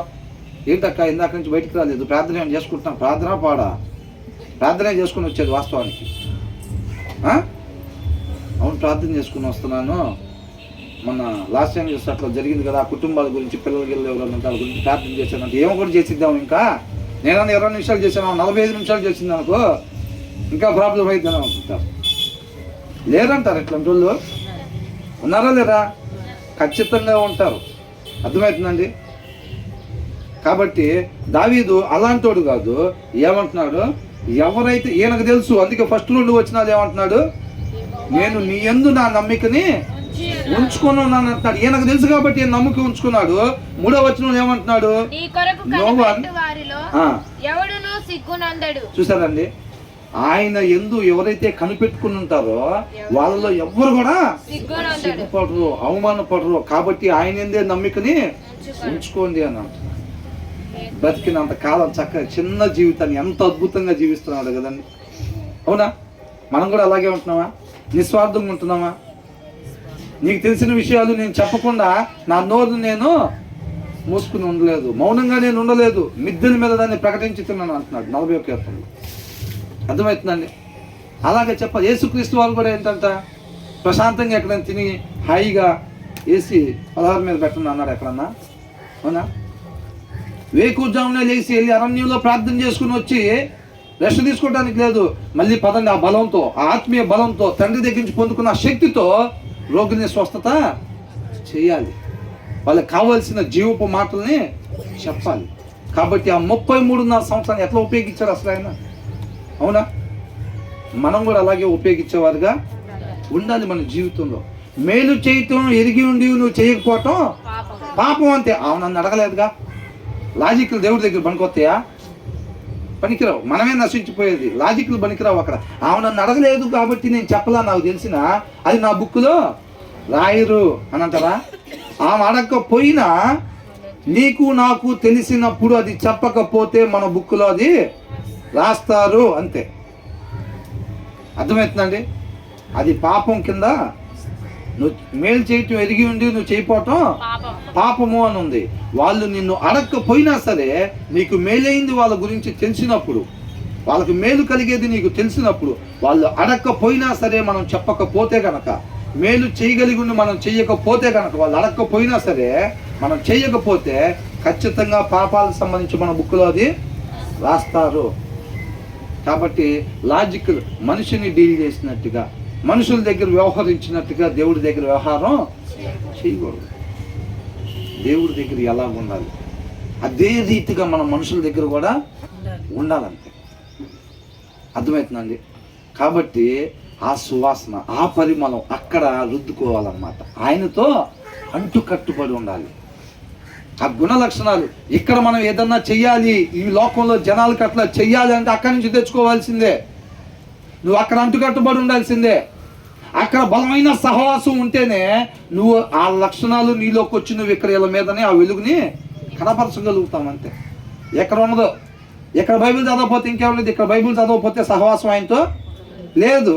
నువ్వు ఎంత ఆశపడు సౌలులాగా భయంకరమైన పరిచయం చేయాలి, భయంకరంగా జనాన్ని దేవుని ప్రేమతో ప్రేమించాలి. అది ఇద్దరు నువ్వు ఎంత ప్లాన్లన్నా చేసుకోగాక ఇక్కడ సహవాసం లేకపోతే ఇక్కడ ఏమీ జరగదు. ప్లాన్లుగానే ఉంటాయి.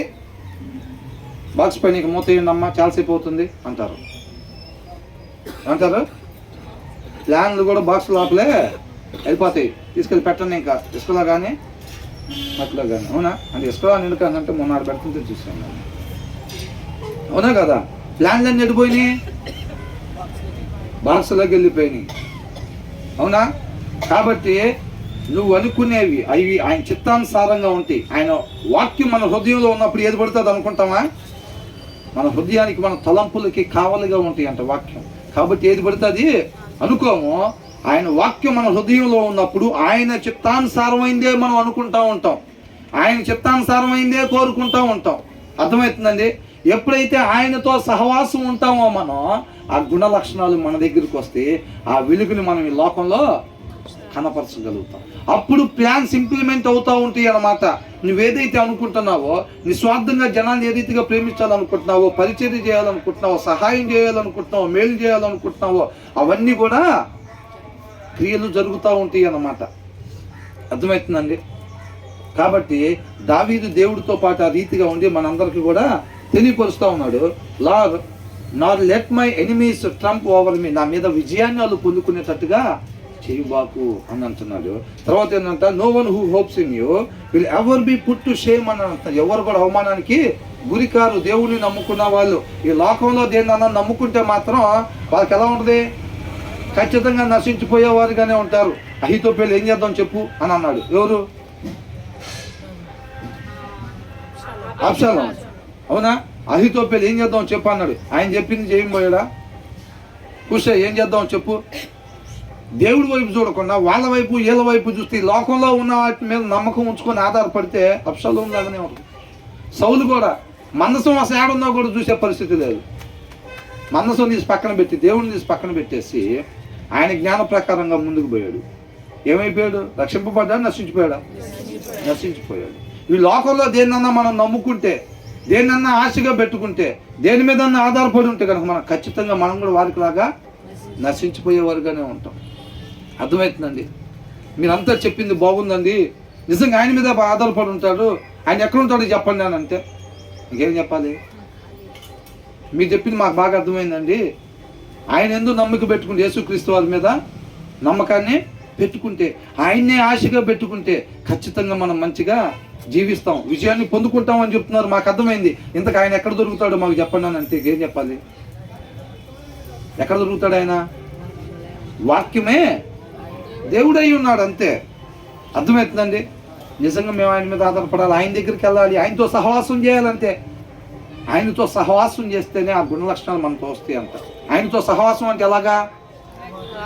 వాక్యాన్ని వాక్యాన్ని వాక్యాన్ని అనుసరించాలని చదవాలి. యువతల క్రియలు జరగటం అంటే అనుసరిస్తూ ఉంటాం. అవునా? అది జరగాలని అంటే ఆయనతో సహవాసం చెయ్యాలి, ఆయనతో సహవాసం చేయాలి, ఆయనతో ఫ్రెండ్షిప్ చేయాలి. ఇక్కడ ఎప్పుడైతే గ్యాప్ వచ్చేసిద్దో ఇక్కడ ఆటోమేటిక్గా వ్యవహారం తేడా పడిపోయిద్ది, అంతే. దావీదు జరిగింది అదే. కోటపైకి ఎట్లా వెళ్ళాడు? దేవుడు లేకుండా కోటపైకి వెళ్ళాడు, అంతే. అయిపోయినట్టే. కోటపైకి వెళ్ళినా, ఆఫీస్కి వెళ్ళినా, ఇంట్లోంచి బయటికి వెళ్ళినా, ఇంట్లో ఉన్నా, ఎక్కడున్నా, దేవుడు లేకుండా మనం ఎక్కడున్నా మన పని అయిపోయినట్టే. వాక్యంలోనే సమస్తం ఉందన్నమాట. కాబట్టి ఆ వాక్య సమృద్ధిని విలువైంది. మనం బ్రతికున్నాము, సజీవులుగా ఉన్నామంటే ఎవరైనా ఇప్పుడు మనం అనుకున్నాం పోయినసారి 10 రూపాయలు, 50 రూపాయలు, 100 రూపాయలు, 1,00,000 రూపాయలు ఉందనుకో, ఏం తీసుకుంటాం? టక్కని ఒక్కసారి వంగి తీసుకునే సమయం ఉందనుకోండి, ఏం తీసుకుంటాం? కరెక్టే, యథార్థంగా చెప్పారు, అవునా కదా?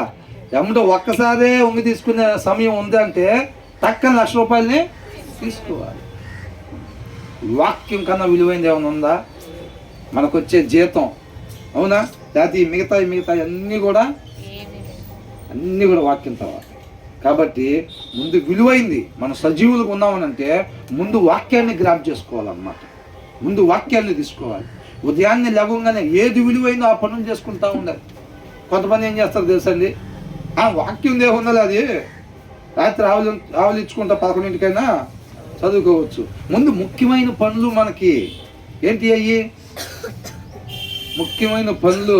అబ్బాయిని చూస్తుంటే అసలు తనివి తీరదు, ఏది కొడుకుని, కుమార్తెనే అసలు దిగిపోయింది, యాజ్ ఇట్ ఈజ్గా నన్ను దిగిపోయింది చూసాను అనుకుంటాను. పిల్లలను చూసుకొని వాళ్ళకి అటు తలదు ఇటు తలదు, అటు పౌడర్ రాసి ఇటు పౌడర్ రాసి, వాడికి స్నాక్స్ పెట్టి, టిఫిన్ పెట్టి, అవి పెట్టి ఇవి పెట్టి జాగ్రత్తగా వాడిని అత్తగా స్కూల్కి పంపించి పిల్లలిద్దరిని, అవునా? అప్పుడన్నా చూస్తారా అంటే వాకింగ్కి వెళ్ళి? అప్పుడు కూడా కాదు. అప్పుడు భర్తను పంపించో లేకపోతే భార్యను పంపించో, డ్యూటీ కట్ చేసి ఇది చేసి అమ్మా అలసిపోయాం, అప్పుడన్నా చూస్తారా? లేదు. ఇప్పుడు కొద్దిసేపు ఫ్యాన్ వేసుకొని అద్దం పడితే బాగోలేదు. తర్వాత అప్పుడు పరిస్థితి అది. తర్వాత పరిస్థితి ఇంకా మిగతా పనులు లెగవగానే టీ పెట్టుకుని తాగితే హాయిగా ఉంటుంది, అవునా? టీ పెట్టుకుని తాగి తర్వాత మిగతా పనులు అవన్నీ చేసి ఈ వాక్యం ఎప్పుడు లాస్ట్లో ఎంత భయంకరంగా గోరు ముద్దలు పెడదామని దేవుడు చూసినా కానీ తినే పరిస్థితి. బాగా నిద్రపోయేటప్పుడు పిల్లలకు అన్నం పెట్టాలంటే కష్టమా తేలిక? చాలా కష్టం. ఆ టైంలో తిన్న పోతాం, అమ్మో బైబిల్ కూడా చదువుకోవాలి, లేకపోతే నరకానికి పోతాం. ఎందుకంటే దేవుడి దగ్గరికి వచ్చేది నరకానికి పోతామేమో అనే భయం తప్ప ఆయన మనల్ని ప్రేమిస్తున్నాడు. మనం ప్రేమించబడటానికి అర్హతే లేదు అసలు మనకి, అయినా సరే ఆయన మనకి ప్రేమిస్తున్నాడు. ఒక పెద్దోళ్ళు సావాసం చేస్తూ ఉంటారు, అవునా? ఒక బెంజ్ కారు ఆయనకి ఫ్రెండ్షిప్ చేయాలంటే కనీసం అవసరాన్ని BMW కారు అన్నా ఉండాలి. మీరు చూడండి, ఇప్పుడు వాళ్ళు హోటల్స్లోకి ఎక్కడైనా 2-3 కలిసి టీ తాగడానికి వెళ్ళారు అనుకోండి, 3 కార్లు వేసుకొస్తారు, 3 నెంబర్ 1 బ్రాండ్లు ఉంటాయి, అది ముగ్గురు టేబుల్ మీద కూర్చొని టీ తాగుతూ ఉంటారు పెద్ద హోటల్స్లో. మరి దేవుడు ఎవరితో సవాసం చేయాలంటే అవతల వాళ్ళు ఎట్లాంటి వాళ్ళు అయి ఉండాలి, కానీ ఆయన ఎట్లాంటి వాళ్ళతో చేస్తున్నాడు? దానికోసం మనం ఆయన దగ్గరికి రావాలి, అంతే తప్ప అమ్మో నరకానికి పోతాం. లేకపోతే గబక్ మంది ఏదో ఒకటి సామెతలు చదివి చిన్నవి ఉంటాయి కీర్తనలో, సామెతలు, అవునా? నాలాగా కీర్తనలు అయితే చిన్నవి ఉంటాయి, లేకపోతే కొంతమంది లాగా సామెతలు అయితే చిన్నవి ఉంటాయి అని చెప్పి అది ఈ లోపల మనం నిద్ర ఆపుకునే పని లేకుండా గబక్కని చిన్నదేదో చూసుకొని 117వ కీర్తన తీసినట్టుగా తీసేసి ఎమ్మటే చదివేసి ఆమెను అని చెప్పి కోరుకుంటమే, అంతేనా? కొంతమంది వాక్యానికి ఇచ్చే ప్రాధాన్యత అదనమాట. అంటే మనం సజీవులుగా ఆయన అవకాశం ఇస్తే ఈ దినాన మనల్ని నిద్రలో నుంచి లేపితే మనం చేసే పని ఏంటంట, మిగతా మన ఇష్టాలన్నీ చక్కబెట్టుకొని లాస్ట్లో నిద్రపోయేటప్పుడు చిన్న సామెత ఏందో చూసుకొని దాన్ని తీసి చదివేసి పడుకోవటం. మిగతాది ఎందుకని చదువు అవి చెప్పలేము. 45 వచనాలు ఉండొచ్చు, 56 వచనాలు ఉండొచ్చు, కానీ వీటిలో అయితే ఖచ్చితంగా 85% చిన్నయ్యే ఉంటాయి. కాబట్టి కీర్తనలు సామెతలు, అంతేనా? కాబట్టి మనం అది చూసుకోవాలి. మన సజీవులు కూడా దీనికి ప్రాధాన్యత ఇస్తున్నాం, ఆయన వాక్యం అన్నమాట విలువైంది, అవునా? తర్వాత ఏమంటున్నాడు, హేతువు లేకుండానే ద్రోహము చేయువారు సిగ్గునందుదురు. అంటే ఏంది సంగతి? హేతువు లేకుండానే ద్రోహం చేసే వాళ్ళు సిగ్గుపడతారు అనేది ఈ వచనం ద్వారా మనం ఏం నేర్చుకోవాలి? ఏంది హీబ్రూలో చదివారా? దేంట్లో చదివామమ్మా? తెలుగులోనేనా? అది నాకు డౌట్ వచ్చింది, గబక్కనే ఉన్నాను. హీబ్రూలో చదివామా? మన వాళ్ళందరూ అయిపోతుంది. మళ్ళీ ఒకసారి చదువమ్మా. హేతువు లేకుండా ద్రోహము చేయువారు సిగ్గునందుదురు. హేతువు లేకుండా అంటే కారణం లేకుండానే అకారణంగా ద్రోహం చేసే వాళ్ళని వాళ్ళు ఏమవుతారంట? సిగ్గునందుతారు. దేవుణ్ణి మాత్రమే నమ్ముకుని ఉండే వాళ్ళు ఎప్పుడు కూడా సిగ్గునందరు. హేతువు లేకుండానే కారణం చేస్తే అంటే కారణం లేకుండానే ద్రోహం చేసే వాళ్ళు ఏమవుతారంట? మరి ఎప్పుడు అక్కడ ఏమైనా డౌట్ వచ్చిందా? మీరు ఏదన్నా అక్కడ 2-3 సార్లు గుచ్చి డౌట్ వచ్చిందా అప్పుడు మేము ఆలోచిస్తాం కదా. అప్పుడు దాకా మా డౌట్లు గీట్లేమి, అవునా? అంటే కారణం లేకుండా ద్రోహం చేసే వాళ్ళు ఏమవుతారంట? మరి కారణం ఉంటే ద్రోహం చేశారనుకో,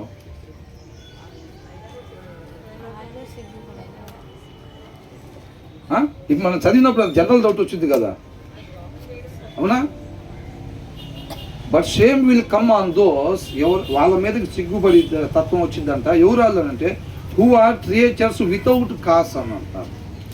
కారణం లేకుండా ఎవరైతే ద్రోహం చేస్తారో, నమ్మక ద్రోహం లాంటి ద్రోహ బుద్ధి కలిగి ఉంటారో వాళ్ళు సిగ్గునందుతారు అని అంటారు. కారణం లేకుండా,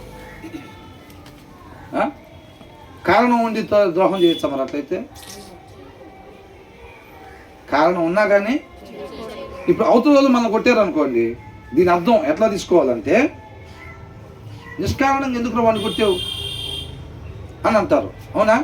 నిష్కారణంగా ఎందుకు వాడిని కొట్టావు అని అంటే వాడు ఏమి చేయకపోతే ఏముంటుందో ఎందుకు వాడిని కొట్టావు అని రాశారనమాట. నిష్కారణంగా ఎవరైతే ఇట్లా చేస్తారో వాళ్ళు సిగ్గునందుతారు అని అంటారు. బైబిల్ ఏం చెప్తుందంటే నిష్కారణంగా వాడు నిన్ను కొడితే వాళ్ళు సిగ్గునందుతారు అని కాదు.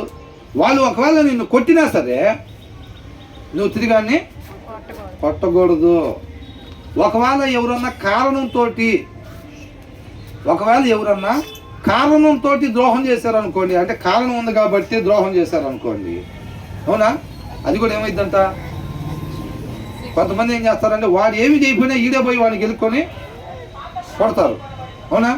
కొంతమంది ఏం చేస్తారు, వాళ్ళు కొడితే తిరిగి వీళ్ళు కొడతారు. ఎందుకు వాడిని కొట్టాడు, వాడు ఇందాక నన్ను కొట్టాడు అని అంటారు కొంతమంది. అది కారణంతో ద్రోహం చేస్తారు, అంటే కొట్టారు వీళ్ళు, అవునా. వాడు నన్ను కొట్టాడు కాబట్టి నేను కొట్టానని అంటున్నాడు. అది కారణంతో ద్రోహం చేయటం. నిష్కారణంగా ఎందుకురా అని అంటే వాడు అసలు ఏమీ చేయకపోయినా కొంతమంది వీళ్ళే పోయి వాడిని గందించి కొడతారు, అట్లా అనమాట. ఈ రెండూ తప్పే. వాడు ఏమి చేయకపోయినా నువ్వు వాడిని ఏమి అనకూడదు. వాడు ఒకవేళ నిన్ను ఏదన్నా చేసినా సరే నువ్వు వాడికి చేయకూడదు. అర్థమవుతుందండి. కారణంతో ద్రోహం చేసినా సరే మనం ఎవరికి ద్రోహం చేసేవారుగా ఉండకూడదు అనమాట. అంటే వితౌట్ కారణం ద్రోహం చేయటం ఇది మరీ అనమాట. ఇంకా దారిని పోయేవాడిని పిలిచి వాడి మీద గొడవ పెట్టుకొని చేస్తారు చూసారా, అట్లాగా అని అంటున్నాడు. వాళ్ళు ఏమవుతారంట సిగ్గునందుతారు అనండి, అవమానపడతారు అని ఉంది, నిత్య నరకాగ్నికి గురి అవుతారు అని ఉందన్నమాట. అర్థమవుతుందండి. కొన్ని వచనాల్లో నుంచి ఇలాగా ఉండకూడదు అని అంటున్నాడు, కొన్ని వచనాలు ఏమవుతుంది ఇలాగా ఉండాలి అని చెప్తా ఉన్నాడు అనమాట. తర్వాత ఏమంటున్నాడు, యెహోవా నీ మార్గములను నాకు తెలియచేయుము. ఏమంటున్నాడు, ఈయనకి ఇష్టం ఏంటంట, ఆయన మార్గములను యెహోవా అని అన్నాడు. ఎవరిని పిలిచాడు, దేవుని పిలిచాడు. దేవుని పిలిచినప్పుడు ఏమడుగుతారు జనరల్గా.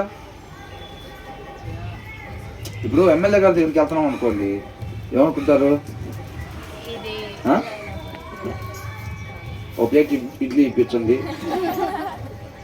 అయ్యానా, ఒక ప్లేట్ ఇడ్లీ ఇప్పించండి సార్, లేకపోతే మాది కరెంట్ బిల్లు 245 రూపాయలు వచ్చింది, కొద్దిగా బిల్లు కట్టండి సార్ అయ్యి అడుగుతారా. ఎమ్మెల్యే గారి దగ్గరికి వెళ్ళేది మనం పెద్ద ఏమైనా ఉంటే అడుగు. ఏంటంట, పెద్ద రా ఎమ్మెల్యే గారి దగ్గరికి పోయినప్పుడు ఏం అడగాలంట, పెద్ద అడగాలి. ఎందుకంటే ఆయన స్థాయి అది, విలువైన వాటిని అడగాలి మనం అంటున్నాడు. అదే మినిస్టర్ గారి దగ్గరికి వెళ్తే ఇంకా అదే సీఎం గారి దగ్గరికి వెళ్ళామనుకోండి, అన్న బియ్యం కట్ట ఒకటి ఏపీమని అడుగుతానన్నా, సీఎం గారి దగ్గరికి వెళ్తున్నాం అన్న బియ్యం కట్ట వచ్చేవారని బియ్యం లేవన్నా బియ్యం అయిపోతుంది అంటున్నారు అంటే, అరే ఆయన పరువు తీవాకరా నువ్వు, అవునా, ఆయన పరువు నా పరువు కూడా నువ్వు బియ్యం కట్ట అడగచ్చురా సీఎం గారి దగ్గరికి వెళ్ళి అంటారా. అట్లా అదే ప్రధానమంత్రి దగ్గరికి వెళ్ళి ఒక సొక్కా ప్యాంటు. ఇప్పుడు విలువైన అడుగుతారనమాట. వీళ్ళ జీవితంలో ఏదైతే విలువ అనుకుంటారో, మనం పొద్దున్నే లగంగానే కొంతమంది ఏం చేస్తారు, ఒక కప్పు కాఫీ పెట్టుకుంటారు, అవునా. కొంతమంది ఏం చేస్తారు, పిచ్చోళ్ళు సిస్టర్ అంటున్నారు, ఏం చేస్తారు, ప్రార్థన ఏం చేస్తాం వాళ్ళు పాపం, ఎవరాళ్ళు లోకం అనుకునేది అనమాట. పిచ్చోడు అన్న 3 గంటలకు లేచి 2 గంటలు ప్రార్థన చేస్తాడంటాడు అని అనుకుంటారు కొంతమంది, అవునా. లోకస్తులు అనుకుంటాడు. అది ఏంట్రా నీ డైలీ దినచర్య ఏంట్రా అంటే, ఎవరైనా లోకస్తులు అడిగారు అనుకోండి, 3 గంటలకు లేస్తాను. 3 గంటలకా, ఎవరు ఆ టైంలో లేచేది, ఎట్లా సరిపోదు కదా, 3 గంటలకు లేస్తా, 2 గంటలు ప్రార్థన చేస్తా అంట. పిచ్చోడు వీడు ఆరోగ్యం పాటు చేసుకుంటాడు, అవునా. అట్లా లోకస్తులకి అట్లా కనపడింది. ఈయన ఏం చేస్తున్నాడంట, యెహోవా అని అంటున్నాడు, దేవుడి దగ్గరికి అప్రోచ్ అవుతున్నాడు, అంటే వస్తున్నాడు. ఈయన జీవితంలో విలువైన దాన్ని, ప్రాధాన్యత కలిగిన దాన్ని, అవునా, దాన్ని అడుగుతున్నాడు దేవుడి దగ్గర. బియ్యం కట్టలో ఓ ప్లేట్ ఇడ్లీలు అయ్యో అది అడుగుతుంది ఆయన. అర్థమవుతుందండి. అది నీ జీవితంలో దేనికి ఎక్కువ ప్రాధాన్యత ఇస్తావు, ఏది విలువైంది అనుకుంటావో. అర్థమవుతుందండి. 119 దావీదు కీర్తనలో ఒక మాట ఉంది, నీ శాసనములని నీ ఆజ్ఞలను గైకొనటానికి నన్ను బ్రతికిచ్చు అని ఉంది. ఈ బ్రతుకు దేనికోసం కావాలంట, సృష్టికర్తని ఆయన నా మహిమ కొరకు జీవించటం అంటే ఆయన మాట కొరకే మనం జీవించేవారిగా ఉండాలి. దావీదు భయం అదే, ఎప్పుడు బట్టిన ఏ వచనం మనం చదువును పోయినా కానీ భయము వణుకు. ఒక పిరికోడు ఎట్టయితే ఉనికిపోతా ఉంటాడు, చీకట్లో తీసుకెళ్తున్నాం అనుకోండి ఒక పిరికాయన్ని, ఎట్లా వస్తాడు, పదంలో వెళ్దాం ఏముంటాయి అని అట్లా వస్తాడా, ఏమంటాడు, ఏం భయపడబాకరా అని చెప్పి తీసుకెళ్తా ఉంటారు. ఏంది ఇంత కడిగి చీకటిగా ఉన్నది అసలు అని భయపడిపోతూ ఉంటారు చూసారా. దావీదు తన జీవితం మొత్తంలో కూడా ఎక్కడ ఆయన చిత్తం కాకుండా నా ఇష్టాన్ని నెరవేర్చుకోకూడదని చెప్పి ఆ భయంతోనే వస్తూ ఉంటాడు. ప్రతి వచనం ఆయన నోట్లో నుంచి వచ్చే ప్రతి మాట మనకు అదే కనపడుతుంది. ఆ భయం, ఆ వణుకు కనపడుతుంది. ఈ లోకంలో సమస్తం ఆయన ఉన్నాయిగా, ఉన్నా సరే ఆయనకి మనలో పాట పాడమంటే భయము చందకు భక్తుడా అంటాం, అవునా? బయటకు పోతే దేవుళ్ళు లేకుండా మొత్తం తిరుగుతూ ఉంటాం పైగుండి తీసుకొని, అవునా కదా? దేవుళ్ళు లేకుండా పైగుండి తీసి మొత్తం సిటీ మొత్తం ఎవరు మమ్మల్ని ఏమనుకుంటున్నారా? పైనుంచి అగ్ని పంపించిన ఆయన వారసులుగా మేము, ఆయన అగ్ని పంపించాడు కరెక్టే మాకు తెలుసు, ఇప్పుడైనా పంపిస్తారు, ఆయనకి నీకేం సంబంధం అని అంటారు వాళ్ళు, అవునా కదా? ఆయన పిల్లలున్నా మేము, ఎవరు చెప్పారా నీకు? మేమే చెప్పుకున్నాం. ఆయన మాట ప్రకారంగా జీవిస్తేనే మనం ఆయన పిల్లలం అంట. ఇది ధైర్యం ఏంటంటే ఆయన పిల్లలని ఎవరు చెప్పారా నీకంటే ఏనా చెప్పుకున్నాడంట, అవునా? కాబట్టి ఇక్కడ విలువైన దాన్ని దేవుడి దగ్గరికి వచ్చినప్పుడు తన జీవితంలో ఏది విలువ అనుకుంటున్నాడో దాన్ని అడుగుతున్నాడు అనమాట దావీదు. ఏమంటున్నాడు? యెహోవా నీ మార్గములను నాకు తెలియచేయుము, నీ మార్గములను నాకు తెలియచేయుము. అది శత్రువులు ఎక్కడెక్కడ దాక్కుంటే రహస్యం నాకు చెప్పు, వాళ్ళ ఆయుధాలు ఎక్కడ ఉంటాయో నాకు చెప్పు. ఈ అడుగుతున్నాడా అసలు? ఏమడుగుతున్నాడు? నీ మార్గములను నాకు తెలియచేయుము. దేవుడి దగ్గరికి వచ్చినప్పుడు అడగాల్సినవి అయ్యి, వీళ్ళని రక్షించేది అయ్యి, నిత్య జీవంలో నడిపించేది అది, పోగొట్టుకున్న స్థితిలోకి నడిపించేది అది. విలువైన దాన్ని తన జీవితంలో ఏది విలువ గలది, ఏది ప్రాధాన్యంగా ఉండాల్సింది అనేది ఆయన రాసి పెట్టుకున్నాడు ముందే. ఎమ్మెల్యే గారి దగ్గరికి వెళ్ళేటప్పుడు కాదు, దేవుడి దగ్గరికి వెళ్ళేటప్పుడు నేను అడగాల్సింది ఏమేం కావాలో అయ్యి తెచ్చుకోవాలి అని చెప్పి ఆ లిస్టు పెట్టుకొని దేవుడి దగ్గర అడుగుతున్నాడు అనమాట. అడుగుతున్నాడు, ఏమంటున్నాడు? నీ మార్గములో నాకు షో మీ యువర్ వేస్, నీ మార్గాన్ని నాకు కనపరచు అని అంటున్నాడు. అర్థమవుతుందండి? ఆయనకి ఎందుకు అనేక మార్గాలు, వాడు ఏం చేస్తాడంటే అపవాదం చేసే పని ఏంటంటే, దేవుడి మార్గం ఒకటి ఉంటుంది కదా, ఆ మార్గాన్ని మనం కన్ఫ్యూజ్ అవడానికి వాళ్ళు అలాంటి మార్గాలు కొన్ని సెట్ చేసి పెడతారు మన ముందు. ప్రతి క్షణం మన జీవితంలో ప్రతి క్షణం కూడా దేవుడి మార్గం మాత్రమే కాకుండా వాడు అలాంటి మార్గాలు సెట్ చేసి పెడతాడు అన్నమాట. అర్థమవుతుందండి? మన ముందు మన జీవితంలో ప్రతి క్షణం అలాగే ఉండిద్ది. ఆయనతో మనకు సరైన సహవాసం లేకపోతే వాటిలో దేవుడి మార్గం ఏదో మనం తెలుసుకోలేము. అర్థమవుతుందండి? ఒక విశ్వాస జీవితంలో ప్రతి క్షణం ముందు 6-7 దారులు కనపడతా ఉంటాయి. దాంట్లో ఒక్కటే సత్యం అనేది ఒక్కటే ఉండిద్ది, అంటే తిన్నని మార్గం. అర్థమవుతుందండి? ఆ తిన్నని మార్గం ఒక్కటే ఉండిద్ది. ఆ మార్గం తెలుసుకోవాలని చెప్పి ఏదో ఒక దారిలో పోదామని కాదు. ఈ దారిలో పోతే బెంజికర్, ఆ దారిలో పోతే కోహినూరు వజ్రం, ఆ దారిలో పోతే ఇంకొకటి అవి పెడతాడు. ఎవరు? అపవాది. ఏ దారిలో పోయినా ఏదో ఒకటి తగిలిద్దిరా లాటరీ. కంగారు పడబాక, ఎందుకు అంతసేపు ఆలోచిస్తున్నావు జంక్షన్లో నుంచొని? అన్ని దారిలేగా. ఏ దారిలో పోయినా అంటే ప్రతి ఒక్కరికి లాటరీ తీసిన ప్రతి ఒక్కరికి ఏదో ఒకటి తగిలిద్ది అంటారా? ఎందుకు కంగారు పడతావు? ఏ దారిలో పోయినా ఏదో ఒకటి వచ్చింది కదా, అట్లా అనుకుంటున్నాడా? ఏ దారిలో పోతే ఏముంది, ఏదో ఒకటి తెచ్చుకోవచ్చు అని అనుకుంటున్నాడా? అట్లా అనుకోవట్లా. వెళ్ళాల్సిన మార్గంలో మాత్రమే నేను వెళ్ళాలని ఆశపడతా ఉన్నాడు అనమాట. ఇష్టపడుతూ ఉన్నాడు. ఆ జంక్షన్లో ఉండి దేవుడికి మొదలు పెట్టుకుంటున్నాడు, ప్రభువా నీ మార్గాల్ని నాకు తెలియజేయి. Show me your ways Lord, teach me your paths అని అంటున్నాడు. టీచ్ మీ, నాకు ఉపదేశము చెయ్యి. ఏ మార్గంలో వెళ్ళాలో నాకు ఉపదేశం చెయ్యి అంటున్నాడు.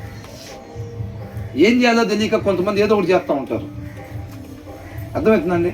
ఏం చేయాలో తెలియక ఏదో ఒకటి చేస్తూ ఉంటారు. అట్లాగా దావీదుకి ఏదో ఒకటి చేసి బిజీగా ఉందామని నేను చెప్పాను కదా. ఇదివరకు నేను ఫస్ట్లో చదువుకునే రోజుల్లో అప్పుడే మొబైల్స్ కొత్తగా వచ్చినాయి, నా దగ్గర ఫోన్లు ఏం లేవు. నేను ఒక దగ్గర కూర్చొని ఉంటే అందరూ హలో అది ఇదని అనుకుంటూ వెళ్తున్నారు. ఇంకొంతమంది చూస్తే ఇట్లా ఉన్నారు. నేనేమో అప్పుడు పనికి వెళ్ళేవాడిని కాదు, ఖాళీ కూర్చునేవాడిని. అప్పుడు అనుకునేవాడిని, ఏంటి అందరు లైఫ్లో అంత బిజీగా అట్లా ఇట్లా ఉంటున్నారు, అసలు నాకు ఎప్పుడు వచ్చింది అట్లాంటి లైఫ్ అని అనుకున్నాను. అసలు నేను కూడా బిజీగా ఉండి ఇట్లా మాట్లాడే వాళ్ళతో పాటు నేను కూడా అట్లా బిజీగా ఉండేవాడికి ఎప్పుడైతానో నేను అనుకునేవాడిని. ఆ బండ మీద కూర్చొని నేను, నాకు చేయటానికి పని ఉండేది కాదు అసలు. అంటే పని ఉండటం అంటే ఈ పని చాలా ఉంది, కానీ నాకు అది తెలిసేది కాదు. ఈ లాక్ సంబంధంగా ఏదో బిజినెస్గా ఉండి ఫోన్ పెట్టేసి కొంతమంది ఫోన్ మాట్లాడుతూ ఉంటేనే బిజీ వస్తూ ఉంటుంది. ఇక వాళ్ళు ఫోన్ పెట్టాక మళ్ళీ వాళ్ళకి చేయటం, మళ్ళీ తర్వాత అట్లా బిజీగా ఉంటారు కొంతమంది. అట్లా ఎప్పుడు ఉంటానో నేను అనుకునేవాడిని. అర్థమవుతుందండి. కాబట్టి ఏం చేయాలో తెలియక ఏదో ఒకటి చేయటం కాదు. దావీదు ఏమనుకుంటున్నాడు? చెయ్యాల్సిన పని మాత్రమే చెయ్యాలి, వెళ్ళాల్సిన మార్గంలో మాత్రమే నేను వెళ్ళేవాడిగా ఉండాలి. నా సృష్టికర్త మార్గం ఏది అని చెప్పి దాంట్లో ఆ మార్గంలో మాత్రమే నేను వెళ్ళాలని దావీదు ఆశపడతా ఉన్నాడు అనమాట. ఎతుకుతున్నాడు, ఆయనకు మొర్ర పెట్టుకుంటున్నాడు, ప్రభువా నీ మార్గాన్ని నాకు తెలియచేయి, ఉపదేశం బోధించిన ఆయన నేను ఎలాగుండాలి, ఈ వారం మొత్తం నేను ఏం చేయాలో ప్రభువా శ్రేష్టమైనది కానుక తెచ్చిపెట్టావు, లోపల తెచ్చా. నువ్వు పరిశుద్ధంగా నైవేద్యం తీసుకొచ్చావు కదా, ఇష్టపడి హక్ చేసుకున్నాడు. నీకు కావాల్సింది నేను లోపల నా మాట శ్రేష్టమైంది లోపల ఉంచాను నీకోసం అని అంటారు. చక్కగా వచ్చేదాన్ని మనం దావీదు కూడా అంట దేవుడి దగ్గరికి వచ్చినప్పుడు అడగాల్సిన దాన్ని అడుగుతున్నాడు. అదే మనం అనుకుంటాం చిన్నప్పుడు ఏం చేస్తాం, సావాసాలు ఓకే కూర్చొని ఆ మాట ఈ మాట మాట్లాడుకున్నప్పుడు, అదే ఒకవేళ దేవుడు ప్రత్యక్ష నీకు ఏం కావాలో కోరుకుంటే ఏం కోరుకుంటారా అనుకునే వాళ్ళమా లేదా ఇదివరకు? అదే నేనైతే మాత్రం ఒకటి కాదు ప్రభా 3 వారాలు ఇవ్వు నాయనా, నేనంట ఒకటి కాదు 3 ఉన్నాయి ప్రభా, నువ్వు ఒకటే ఇస్తానంట కాదు అని చెబుతాను. నేను ఎంతమంది ఇట్లా అడిగారు? నన్ను అడిగారు పక్కన వాళ్ళని. నేనైతే చిన్నప్పుడు అడిగా, వాళ్ళు కూడా నన్ను అడిగేవాళ్ళు ఫ్రెండ్షిప్లో. అప్పుడు తెలియని తత్వం కదా. అదే దేవుడు ప్రత్యక్షమయ్యి నీకేం కావాలో కోరుకో అంటే ఏం అడుగుతావురా అంటే, అదే నేనైతే మాత్రం రా ఒకటేసారి ఇంత డబ్బులు అని ఎవడు ఇష్టం వచ్చింది. అవునా, అదే నాకన్నా నువ్వే మంచిది కోరుకుంటున్నావురా, నీ తెలివితేటలు నాకు రాలేదురా అనుకుంటా ఉండేవాళ్ళం. అప్పట్లో అయ్యే తెలివితేటలను అనుకునే వాళ్ళం. వాడు అడిగే వాటిని చూస్తే నేనేం అడుగుతున్నాడంట, నీ మార్గాన్ని పోగొట్టుకున్న స్థితిలోకి, పండు తినకముందున్న స్థితిలోకి వెళ్ళాలి, సృష్టికర్త మార్గంలో మాత్రమే నేను నడవాలి. ఒకటే జీవితం, ఒకటే అవకాశం, వదిలిపెట్టుకోకూడదు, తప్పుడు మార్గంలో వెళ్ళిపోకూడదు. అంత సమయం అక్కడి నుంచి మొర పెట్టుకుని ఇదంతా ఎందుకు ఏదో దారిలో బాక అట్లా అనుకోవట్లా. అర్థమవుతుందండి. అడుగు వేస్తే సరైన మార్గంలోనే వేయాలంటే ఆ భయం ఉందన్నమాట. కాబట్టి అడుగుతున్నాడు, show me your ways Lord, teach me your paths, guide me in your truth, నీ సత్యాన్ని నాకు తెలియచేయి. అంటే మార్గదర్శకంగా, గైడ్ అంటే ఏంటి? మార్గదర్శి. అర్థమవుతుందండి, మార్గదర్శి అన్నమాట. కాబట్టి ఏమంటున్నాడు, guide me in your truth, నీ సత్యంలో నన్ను నడిపించు ప్రభువా అని. ఏడబడితే అని అడుగుతావని నేను ఉద్దేశమా? ఈయన సకల సమృద్ధి ఉంది కదా, ఏడబడితే అని అడుగు. నేను ఎట్లా నడిస్తే ఏమైంది? సింహం గుడ్లు కావాలంటే నేను రాజుని, నేను ఎట్ట నడిస్తే ఏమైంది? మనకెదురు నిలబడి అట్లా అనుకుంటున్నాడా? ఒక రాజే అంత భయపడిపోతున్నాడు, గదగజ వణుకుతున్నాడు. మన పరిస్థితి ఏంది? అవును, మనం ఏమీ లేదు, చెప్పటం మాత్రం మనకుందా భయం. మనం పెరుగుతున్నాం, అట్టగా అసలు పెరగట్లేదు ఒప్పుకుంటున్నాం. నటనా ఓ పాట రాశారు, నటనాలయముగా ఓ పాట రాశారు. మనం నిజంగా అంత భయంతో వణికితే నువ్వు ఇప్పుడు తీసుకెళ్ళిన బైబిల్ మళ్ళీ శుక్రవారం అని చెప్తావా? నిజంగా అంత భయంతో, అమ్మో నేను భయం కల్లా బల్లి అంట ఏమేం చేసిందంట, భయం గల్లా కూడా అంటారు బజార్లో గుడ్డు పెట్టింది అన్నట్టుగా. నిజంగా భయం ఉంటే బజార్లో పెట్టిందా గుడ్డు? శుభ్రంగా వచ్చి ఎవరైతే పెంచుకున్నాడో వాడికి ఎక్కడైతే ఎదుగుతాడో గుడ్డు కోసం వచ్చి అక్కడ గుడ్డు పెట్టాలో లేదా? మరి పోయి బజార్లో అంత భయం గల్లా కూడా అంతా పోయి బజార్లో గుడ్డు పెట్టినాను. బజార్లో పెట్టిందంటే దానికి అసలు భయమే లేదు. మనకుందా భయం? లేదండి, ఒప్పుకుంటున్నామండి అయ్యగారు అంటాం. బైబిల్ మాత్రం తీనండి. అదేనా భయం? నువ్వు నిజంగా భయం గల్ల వాళ్ళం అయితే బైబిల్ తీయకుండా ఉంటావా? భయం లేకపోతేనే అల్మర్లో బైబిల్ పెట్టి మళ్ళీ శుక్రవారమే తీసి ఇంకా నేను పక్కన చూడాలి. ఈ మట్టి ఏంటంట, ఈ మట్టి నేను చూసే కాబట్టి సరిపోయింది, పక్కన చూస్తే నేను చదవలేదని అర్థమైపోయేది ఆమెకి. భలే దేవా నీకు స్తోత్రం, భలే చూపించావు దేవా. ఏం చేస్తాం? శుక్రవారం తీసుకొచ్చి భయం గల్లా వెళ్ళాలన్నమాట మనం. కాబట్టి ఈయన నిజంగా ఆయన ఈయన నిజంగా భయపడే ఆయన, మనకు అర్థమవుతుందిగా. కాబట్టి guide me in your truth and teach మీ, నాకు ఉపదేశం చేయి ప్రభువా, నాకు ఉపదేశం చేయి ప్రభువా. నాకు కావాల్సిన దాన్ని నాయన శుక్రవారం నేను ఎలాంటో నేను సరే ప్రభువా, నాకు నీ యొక్క మాట నన్ను సజీవునిగా ఉంచేవాడు, నిత్యం నన్ను నడిపించే నీ మాటని ఉంచు ప్రభువా అని తాతాలాడుతున్నావా? శుక్రవారం కోసం, ఆదివారం కోసం తాతాలాడుతున్నావా? ఎదురు చూస్తున్నావా? మొరబెట్టుకుంటున్నావా? ప్రభువా నీ కృప ఈ వారం నాకు కావాల్సింది, నాకు ఆత్మ ఆహారాన్ని దయచేశాను. నాయన వచ్చే వారానికి కావాల్సిన సిద్ధపాటు చేయి ప్రభు. ఈ శుక్రవారానికి నీ మట్టి పాత్రలను ఎన్నుకున్నావు కదా, ఆ మట్టి పాత్రలోకి మాకు కావాల్సిన దాన్ని పోయి ప్రభు. నువ్వు ప్రేమామయుడు, కృపామయుడివి నాయన. నీ నామం వర్ణించలేనిది, నీ ప్రేమ వెలకట్లేదు అని చెప్పి మనం మొదలుపెట్టుకుంటున్నామా? మనం దానికోసం కాదుగా. గ్యాస్ పొయ్యి కొత్తది ఏంటంటే 4 పొయ్యిలు ఉండే గ్యాస్ పొయ్యి ఇంటి పక్కన వాడుతుంది, ఇంటి వెనకాల వాడుతుంది ప్రభు. ఇంటి ముందు కూడా నిన్ను నమ్ముకున్నా ప్రభు. మాడిపోయి 2 పొయ్యిలేనా నాకు? దేనికోసం వస్తున్నావు దేవుడి దగ్గరికి వెళ్ళి? ఏమడుగుతున్నావు? బీప్ బస్తానా? ఓ ప్లేట్ టిఫినా? ఏమడుగుతున్నావు? దావీదు ఏమడుగుతున్నాడు? అది కాబట్టి మన ధ్యాస ఎక్కడుంది? నీ ఆశ ఎక్కడుంది? నీ ఆశ ఏమై ఉంది? నీ కోరికలు ఏమై ఉన్నాయి? మన జీవితంలో మన ఉద్దేశాలు, మన ఇష్టాలు, నేను ఫలానాది చెయ్యాలి, నీ ఆత్రం ఏమై ఉంది చెక్ చేసుకోవాలి ఒకసారి. అర్థమైందా? దేనికోసం నీ తపన? ఒకసారి పేపర్ పెన్ ఇంటికి వెళ్ళిన తర్వాత నేను నిజంగా ఏమేమి ఇష్టపడుతున్నా, నా జీవితంలో ఏమేమి జరగాలని కోరుకుంటున్నా అనేది ఒక పేపర్ మీద రాసుకోండి. అవి దేవుని నిజమైన విశ్వాసానికి ఉండాల్సినవి అయ్యానా, లేకపోతే నేను ఎంత సరి చేసుకోవాలి, ఏమేమి సరి చేసుకోవాలి అనేది మనం చెకింగ్ లేకపోతే అయిపోయిందంటే. బుద్ధి లేని కన్నికలు విడవబడిందే చెకింగ్ లేకపోవటం వల్ల. నూనె ఉందో లేదో చూసుకోకపోవటం వల్లే వాళ్ళు విడవబడ్డారు, అంతే. చెకింగ్ లేకపోవటం వల్లే. అర్థమవుతుందండి? అట్లా కాబట్టి మనం ఏం చేయాలి? చెక్ చేసుకునే వరకు ఉండాలి.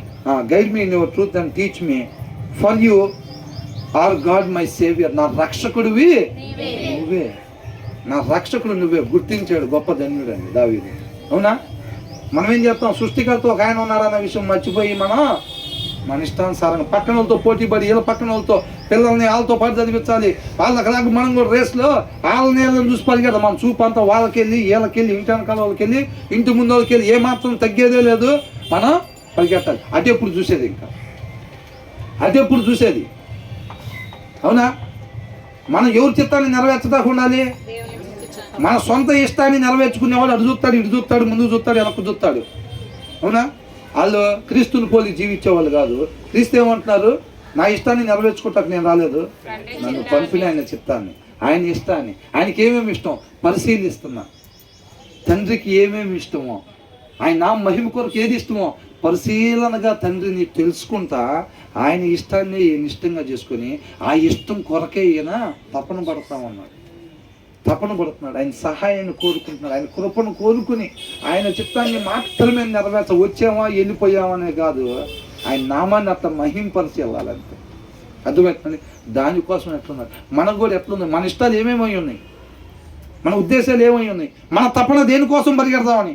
ఆరోగ్యం బాగియాలని అంటున్నావు, సరే ఆరోగ్యం బాగిస్తే దేనికోసం పరిగెడదామని? మళ్ళీ పరిగెడతామా? ఆ కారు అమ్మేసి పెద్ద కారు కొందానికి, దానిపైన ఇంకొక ఫ్లోర్ వేయటానికి, ఇంకొక బంగారు వస్తువు కొనడానికి పరిగెడదామా? ఆరోగ్యం ఇస్తే పరిగెడదామా? దానికోసమే ఆరోగ్యం అడుగుతుంది, మరి దేనికోసం అడుగుతున్నాం? అది మన ఇష్టాలు ఏమైనా. దావీదుని దిగి పెడుతున్నాడు దేవుడు, పరిశుద్ధాత్మ దేవుడు తీసుకొచ్చి దావీదుని మన ముందు పెడుతున్నాడు. ఆయన ఇష్టాలు ఇవి ఉన్నాయి, ఆయన నా హృదయాన్సాడు, ఆయన నాతో పాటు ఖచ్చితంగా ఉంటాడు. అవునా? కాబట్టి అవి మనకు చెప్తున్నా అంటే నీ ఇష్టాలు ఎలా ఉన్నాయి, నీ ఇష్టాలు కూడా ఇలా ఉండాలని నేను ఆశపడుతున్నా. నీ ఇష్టాలు కూడా అలాగే ఉంటే మనం అందరం కలిసి యుగ యుగాలు ఉంటాం, పోగొట్టుకున్న స్థితిని పొందుకుంటాం, మేలుకరంగా ఉంటాం అని అంటున్నాడు. అర్థమవుతుందండి? విధేయతనే చూపించమన్నాడు. ఆయన కృపను బట్టి మన దగ్గరికి ఆయన మాటని ప్రతిసారి కూడా పంపిస్తున్నాడండి. అవునా? తర్వాత ఏమంటున్నాడు? నా రక్షకుడు నువ్వే అని అంటున్నాడు. And my hope is in you all day long అని అంటున్నాడు. అర్థమవుతుందండి? నా నమ్మకం నువ్వే, నా ఆశ నీ మీదనే. ఎప్పుడంట? మనలాగా రాత్రి 11 పడుకునేటప్పుడా? ఎప్పుడంట? దినమెల్లా అంటున్నాడు. అంటే ఒక రోజుకి 24 గంటలు అయితే ఆ 24 గంటల్లో ఒక్క క్షణం కూడా ఆయన వైపు కాకుండా వేరే వైపు చూడను అన్నాను. అది ఈయన భయం. 23 గంటల 59 సెకండ్లు చూశాను ప్రభువా, నిమిషాలు చూశాను ప్రభువా. అర్థమవుతుందా? ఒక్క సెకండ్ కూడా పక్కకి చూడకూడదని నా భయం, ఆయన భయం. ఎస్ 15 గంటల్లో ఆయన చిత్తానుసారంగా జీవించా, ఎస్ అని అనుకోవటానికి లేదు. ఎన్ని గంటలు జీవించి ఎస్ అంటూ లేదు, ఒక్క క్షణం కూడా పోకూడదు నీ చిత్తం కొరకు కాకుండా నా ఇష్టం కొరకు అనేది ఆయన భయం. అర్థమవుతుందండి? కాబట్టి ఆయన ఈ మాట చెప్తాడు, దినమెల్లా అంట and my hope is in you all day long అని అంటాడు. దినం మొత్తం కూడా నా ఆశ నువ్వే, నీ చిత్తమే, నీ నామం మహిమే, ఇక నాదనేది ఏది కూడా లేదు, ఉండకూడదు అని చెప్పి ఆయన భయపడుతున్నాడు అండి. అసలు ఎప్పుడు మార్చబడతాము అట్లాగా? అవునా? బ్రదర్ వాళ్ళు పని చేస్తారు, ఏదో మిషన్లు ఉంటాయి అంటారు, నేను చూడలేదు ఇప్పుడు దాకా. ఆ మిషన్లో మీరు దూరితే ఒకసారి ఇటు నుంచి అటు అట్లాగ అవుతారు, అటు వచ్చేసరికి అటు అవుతారంటే దూరకూడదా? నేనైతే దూరిపోతా. నాకైతే ఇప్పుడు ఏంటంటే ఆ మాట ఏంటంటే అట్లాగ అయిపోవాలి, అట్లాగ అవ్వాలంటే అసలు ఏం చేయాలి? అవసరమైతే ఒక మిషన్లో యువతలు దూరిపోతే అవతలకు వచ్చేసరికి అట్లా అవుతామంటే ఆ మిషన్లో దూరిపాటమే అంతే. నేను ఇదివరకు అనుకునేవాడిని, నాకేదో నీకు నిజంగా బలిగా గుర్తొస్తున్నాయి. దేవుడు ఆయనతో పాటు యుగాలు పెట్టుకుంటాడు. ఓ పెద్ద బిల్డింగ్ 5 ఫ్లోర్ల బిల్డింగ్ మీద నుంచి నువ్వు ఎక్కడి నుంచి దూకేసేస్తే ఇస్తాకంటే అప్పుడు నాకు పెద్దగా ఏం తెలిసేది కాదండి. నేను అనుకునేవాడిని ఈ పెద్ద అపార్ట్మెంట్ మీద నుంచి కిందకు దూకేసేస్తే నాతో పాటు నేను పరలోకంలో ఉంచుకుంటానని దేవుడు చెప్తే ఒక్క క్షణం కూడా ఆలోచించి నేను దూకేసేస్తానని. దేవుడు అట్లాంటివి కోరుకోవడానికి నాకు అప్పుడు తెలియదు, కాకపోతే నా ఆలోచన అలా ఉండేదన్నమాట. అర్థమవుతుందండి? 5 ఫ్లోర్ల మీద నుంచి నువ్వు దూకేసేస్తే నేను నాతో పాటు పెట్టుకుంటానంటే క్షణం కూడా ఆలోచించేది ఇంకేం లేదు. హ్యాపీగా దూకటం. దూకేది కూడా ఎట్టగంట దూకేది. కొంతమంది బంగీ జంప్ దూకమంటే ఎట్లా దూకుతారు? కేకలు వేసుకుంటా, ఏడుచుకుంటా, వామ్మో మొత్తం ఆ లోయని తినపడి దానికి వాళ్ళు లోయల్లో పెడతారు. వాటిని సిటీలో అయితే డిస్టర్బెన్స్ అని చెప్పి పెట్టనీరని గవర్నమెంట్ పర్మిషన్ లోయల్లో పెడతారు. అవునా? దూకటానికే భయ్యేది. ఎట్లా దూకుతారు? గడగడగడగడ వణిగిపోయి ఆ నెట్టవాడిని కూడా పట్టుకున్నారు. అందుకని వాళ్ళు దూరంగా ఉండి అట్లా పట్టుకొని అట్లాగా నెడతారు. ఇటు తిప్పి అయితే గవిక్కి నేను పట్టుకుంటారేమో. వాళ్ళకంటే తాళ్ళు కట్టుంటాయి, వీళ్ళకి లేకపోతే ప్రాబ్లం కదా. అట్లా కాదు, సంతోషంగా ఎగిరి దూకేసేస్తాను అనుకునేవాడిని. కానీ అట్లా ఉండదు అనేది మన తర్వాత ఆయన అలాంటివి కోరుకోడు, అలాగ నిత్య జీవం రాదు అని. కాకపోతే ఉండే లోపల ఉండే తప్పనేందంటే పలానాది చేస్తే ఇలాగ ఉంటాము అని అంటే ఖచ్చితంగా ఏదైనా సరే చేసేసి మనం అలాగా ఉండాలి. అలాగ ఉండాలి. 1,00,000 కోట్లు సంపాదించారు, చేయలేకపోతే ఎందుకు? ఆయన చిత్తం నెరవేర్చలేకపోతే ఎందుకు? 1,00,000 కోట్లు సంపాదించాం, పిల్లలిద్దరికి ఇచ్చాం, చెరోకి 50,000 కోట్లు ఇచ్చాం, చెరోకి 50,000 కోట్లు ఇచ్చాం. మనం పంపించిన ఆయన పని మనం చేయకపోతే ఆయన ఏ ఉద్దేశం కొరకు పంపించాడు? ఆ ఉద్దేశం నెరవేర్చకుండా పోతే కొంతమంది రాజకీయ నాయకులు ఇంట్లో నుంచి బయటికి రాగానే మొత్తం ఏళ్ళలో గోళ్ళలో కేకలే ఉంటాయి. అసలు మొత్తం కెమెరాలు, కేకలు, జనం బట్టలు చెప్పుకునే వాళ్ళు కూడా ఉంటారు. కొంతమంది ఆ రాజకీయ నాయకులు తన ఇష్టమైన రాజకీయ నాయకులు సినిమా ఆడటం చూస్తే కొంతమంది ఆళ్ళు మర్చిపోతారు. అవునా? అట్లాంటిది ఏమీ సంపాదించిన వాళ్ళకి ఏంటంటే వాళ్ళు సరిగ్గా టిఫిన్ కూడా పెట్టాలి, ఏం తినలేరు. ఎందుకు అనుకుంటున్నారు? వాళ్ళకి ఆ కేకలు కావాలి. వచ్చారంటే బస్సు వెనకాల ఎమ్మడబడతాం కావాలి. ఆయన బస్సులో పోతున్నాడంటే బస్సు పక్కన ఉరుగుతూ ఉంటారు కొంతమంది, అది కావాలి. వాళ్ళకి చూస్తే కడుపు నిండిపోయింది. కొంతమందికి డబ్బు, 2 పిల్లల్ని ఇచ్చారు, 2 పిల్లలకి ఇచ్చారు, 50,000 కోట్లు ఇచ్చా. వచ్చిన పని చేసావా? అది ఆయన పంపించిన పని చేయకపోతే ఎందుకండి ఆ జీవితం? అంతేనా కదా? అదే అర్థం అవుతుంది మనకి. అది మిస్ అయిపోయామంటే ఇంకోసారి వచ్చేది అవకాశం ఇక రాదు. సమస్తం కోల్పోయినట్టే, సమస్తం కోల్పోయినట్టే. కాబట్టి మనం అలాగ అవ్వాలి అని కోరుకుంటా ఉన్నాం. ఆ దేవుడు ప్రేరేపిస్తా ఉన్నాడు అనమాట. ఆ తర్వాత ఏమంటున్నాడు? నన్ను నీ సత్యమును అనుసరింపచేసి నాకు ఉపదేశము చేయము. ఏం కావాలంటే ఈయనకి? సత్యమును ఈ సత్యాన్ని అనుసరించేటట్టుగా నాకు ఉపదేశం చేయి ప్రభువా. కొంతమందికి ఏం చేస్తారు? అజ్జయ్ ఇజ్జయ్ మనం చెప్పబాకు ప్రభువా. ఏంటంట? వాక్యం ఏంటంటే వాక్యం ఎందుకు రెండేనంటే వద్దులేండి, ఆ వాక్యం నాకు అంకి ఎట్ట చేయబాక, ఎట్ట ఉండు, ఎట్టుండబాక, ఎట్టున్నది అంటూ ఉంటారు. అన్ని రిస్ట్రిక్షన్స్, రూల్స్ అండ్ రెగ్యులేషన్. కొంతమందికి పేరెంట్స్ చూస్తే ఎంత కోపం ఆ పిల్లలకి. ఎందుకని? అలా టీవీ చూడాలనిపిస్తే టీవీ పెట్టుకోవాలి, టాయిస్తో ఆడుకోవాలనిపిస్తే ఆడుకోవాలి, స్కూల్ ఎగ్గొట్టాలనిపిస్తే ఎగ్గొట్ట చేయాలి, అంతే. వాళ్ళకి ఏది అనిపిస్తే అది చేసేయాలి. అది వద్దురా, ఇవాళ స్కూల్ ఉంది, స్కూల్కి రెడీ అవ్వు అని అంటే స్కూల్ అంటారు ఏంది అసలు అని అంటారు. టీవీ పెట్టబాక, రాత్రి 11 అయింది అని అంటే టీవీ పెట్టద్దు అంటారు ఏంది అసలు అని అనుకుంటారు. అర్థమవుతుందండి? ఆడబాకరా ఇప్పుడు ఎంత అయింది టైం అని అంటే అసలు ఏంది అసలు రూల్స్ బుక్ లాగా ఉన్నారు ఏంటంట, రూల్స్ బుక్ లాగా ఉన్నారు ఏంది మీరు అసలు అని లోపల అనుకుంటారు కొంతమందికి. కొంతమందికి వాక్యం అంటే కూడా బ్రదర్ రండి ప్రార్థన రండి అంటారు. ఆడ పోయిన తర్వాత అట్టన బాగా ఎట్టుండ అట్టుండొద్దు ఎట్టుండ అని అంటారు. వచ్చిన కానీ అదే గోలగా బాబు మాకెందుకు వచ్చిన కూడా మేము అసాడకి రాకుండా ఉంటాంలే అన్నాను. ఈయనేమంటున్నాడు, నీ సత్యాన్ని అనుసరించేటట్టుగా నాకు బోధించు, చెప్పు, ఉపదేశం చేయి ప్రభు. ఉపదేశం అదే నన్ను ఆ మార్గంలో నడిపించేది, అదే నన్ను ఆ మార్గంలో నడిపించేది. ఆ మార్గంలో వెళ్ళకపోతే నేను నశించిపోతా. నా రక్షకుడా నువ్వు మాత్రమే నన్నట్టు నడిపించగలుగుతావు. మేము ఒకసారి మున్నార్లో వెళ్తా అంతకుముందు చెప్పాముగా బ్రదరు, మేము పెద్ద చక్కటి పర్వతాలు, చెట్లు, అంతా కాఫీ చెట్లు. మున్నార్లో కార్లో వెళ్తా ఏసన్న గారి పాట కార్లో పెట్టుకుని వెళ్తాం. యేసురాజా అని అనగానే 2-3 సార్లు వచ్చింది ఆ మాట. అస్సలు మాకైతే ఇదే మాట్లాడుతున్నాం. ఏం బ్రదర్ అసలు ఆ మాట వినగానే ఒక్కసారి నిజంగా నేను అక్కడ నుంచి నిజంగా ఆ కొండ మీద అక్కడ ఉంటే, యేసుక్రీస్తు వారు ఉంటే ఇక్కడి నుంచి పిలిచే వాళ్ళు ఎట్లా పిలుస్తారు? నిజంగా యేసన్న గారు ఇక్కడ ఉన్నట్టుగా, ఆయన ఆ కొండ మీద నుంచొని ఉన్నట్టుగా, ఈ కొండల దగ్గర ఉన్నట్టుగా యేసురాజా అని పిలిస్తే అది 2-3 సార్లు వచ్చిన అసలు ఆ ఫీలింగ్ కలిగింది. అసలు ఏంది అసలు ఆయన అట్లా రాశాడు అనుకోండి. ఇప్పుడు నేను వచ్చేటప్పుడు కూడా రెడీ అవుతావు పాట పెట్టుకుంటే ఎట్లా రాశాడు అసలు ఈయన అట్లా కనిపించింది. ఆ సావాసం, ఆ జీవితాలు ధన్యమైనవి అంతే. అర్థమవుతుందండి. మన జీవితాలు కూడా ఊరకనే బాగకూడదని ఆయన శ్రేష్టమైన మాటలని ఆయన మన దగ్గర కోసం సిద్ధపాటు చేసి ఉంచాడు. ఎంతోమందికి లేని గొప్ప భాగ్యం అండి ఇది. ఆయన మాట వినటం, ఆయన కృప లేకుండా ఆయన మాట ఒకరి దగ్గరికి రాదు. ఆయన మనం విడిచిపెట్టేశాడా ఏంది మమ్మల్ని? అందుకే మా స్థితులు ఎట్టున్నాయని అనుకుంటున్నారేమో ఎవరన్నా. ఆయన కృప మన మీద ఉన్నది కాబట్టి ఆయన మాట మన దగ్గరికి వచ్చింది, మన లోపలికి వచ్చామంతే. అర్థమవుతుందండి. అది గొప్ప భాగ్యం అంతే. ఆయన మాట వినాలన్నా, ఆయన మాట పలకాలన్నా సరే గొప్ప భాగ్యం. ఏంటంటే కొన్ని వర్ణించలేని, కొన్ని వివరించలేని జీవితంలో ఉంటే ఆ బుక్లో రాసుకోవటమే ఇవన్నీ మనం. అర్థమవుతుందండి. ఆయన ప్రేమ, ఆయన త్యాగం, ఆయన మాట, ఆయన క్రియలు ఇవన్నీ ఏంటంటే మనం అందరం కలిసి కూర్చొని వర్ణించడానికి కూర్చున్నాయి అయ్యేవి కాదు. కాబట్టి అవన్నీ కొంతమంది వాళ్ళ జీవితంలో తెలుసుకొని ఆయన పాదాల చెంతనే ఉంటున్నారు. అర్థమవుతుందండి. నీవే నా రక్షణకర్తవైన దేవుడవు, దినమెల్లా నీ కొరకు కనిపెట్టుచున్నాను. యెహోవా, నీ కరుణాతిశయములను జ్ఞాపకము చేసుకొనుము.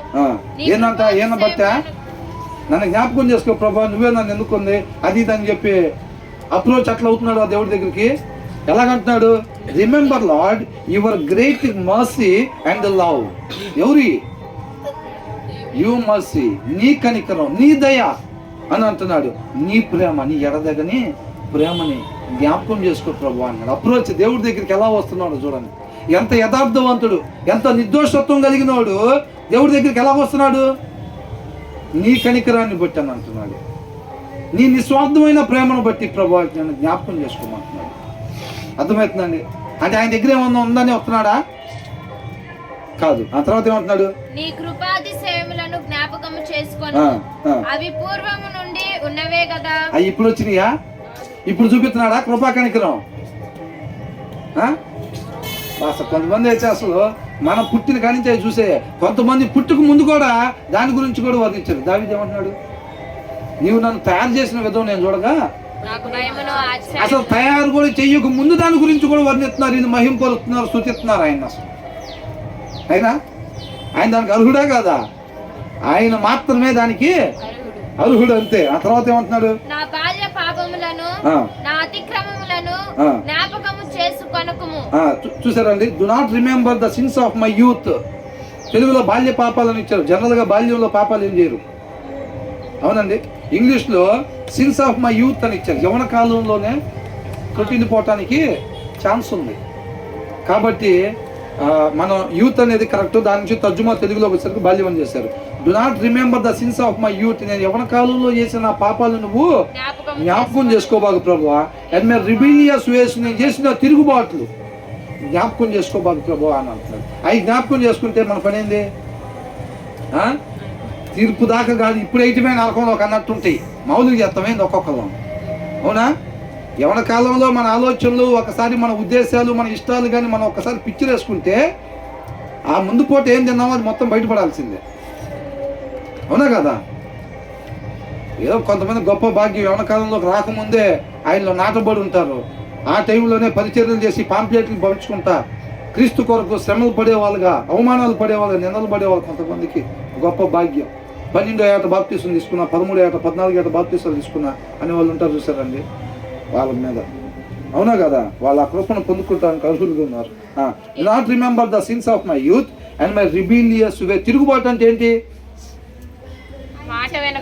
ఆయన చెప్పింది చెయ్యకపోవటం తిరుగుబాటు, అంతే. అవునా? మోషేతో ఏమని చెప్పాడు? ఆ బండతో మాట్లాడి నీళ్ళు ఇచ్చిందంటే ఏం చేశాడు? కొట్టాడు. నువ్వు నా మీద తిరుగుబాటు చేసావు అని అంటున్నాడు. తిరుగుబాటు పాపం. అవునా కదా? ఆయన ఏ రీతిగా మాత్రమే ఉండమని చెబుతున్నాడు ఆ రీతిగా ఉండపోవటం పాపం, తిరుగుబాటు అని అంటున్నాడు. According to your love remember మీ అంటున్నాడు. అంటే ఎవరి లవ్ అంట? ఎవరి ప్రేమను బట్టి నన్ను జ్ఞాపకం చేసుకోమంటున్నాడు. అకార్డింగ్ టు యువర్ లవ్, నీ ప్రేమను బట్టి నన్ను జ్ఞాపకం చేసుకో ప్రభువా. అంటే దావీదు ఉద్దేశం అంటే, నేను ఫలానా ప్రభువా నన్ను జ్ఞాపకం చేసుకోమని చెప్పటానికి నా దగ్గర ఏది కూడా లేదు. నేను చేసుకోవటానికి అదే మంచి పాట కూడా రాశాడు తమిళనాడు బ్రదరు, సామర్థ్యం అనేది. నేను అనేది చెప్పుకోవటానికి నాకేం సామర్థ్యం లేదని అంటున్నాడు. ఇప్పుడు దావీదు ఉద్దేశం కూడా అదే. నేను ఫలానా ప్రభువా, నేను వాళ్ళకి ఇది చేశాను కదా, నేను మొన్న 10 మందికి టిఫిన్ పెట్టించాగా, వాళ్ళకి 50 మందికి ఫుట్పాత్ మీద ఇచ్చాగా ప్రభువా, నేను గుర్తుపెట్టావా? అట్లా వస్తున్నాడు దేవుడి దగ్గరికి. ఎట్లా గుర్తుపెట్టుకోమంటున్నాడు? ఎట్లా జ్ఞాపకం చేసుకోమంటున్నాడు? According to your love remember me, for you Lord are good అని అంటున్నాడు. ఆయన మాత్రమే మంచి. అవునా? నిన్ను బట్టి నన్ను జ్ఞాపకం చేసుకో ప్రభు అని చెప్తా ఉన్నాడు. కాబట్టి అసలు దావీదు చూడండి ఎట్లా ఉన్నాడు. ఆయన జీవితంలో ఆయన ఒక 6 మాటలు పరిశుద్ధాత్మ దేవుడు ఆయన నుంచి ఒక 6 మాటలు 6 లైన్లు తీయాలంటే మనం ఎన్ని వచనాలు ధ్యానించుకున్నాం? 7 వచనాలు. 7 వచనాలు మనం ధ్యానించుకుంటే చూసారు ఎట్లా ఉందో. నాకైతే మాత్రం చక్కగా ఒక మంచి గ్లాసు జ్యూసు తాగినట్టుగా ఉంది. ఒక మంచి చక్కటి, ఎవరన్నా నిన్న కూడా మాట్లాడుకున్నాం అనుకోండి, ఆరెంజ్ జ్యూస్ ఒక గ్లాస్ అని. అదేలే కొద్దిగా తినేదాని గురించి అట్లా మాట్లాడుకుంటూ ఉంటాం, ఎక్కువగానే మాట్లాడుకుంటాం. ఒక గ్లాసు జ్యూస్ తాగినట్టుగా ఉంది. ఒక 6 లైన్. అదే మనం రాయమంటే ఏది రాయటానికి 10 పేజీలు రాచోలే, కానీ పనికొచ్చేది ఒకటేది రా దీంట్లో. ఏంటంట అని నేను అందరిని అనట్లేదండి.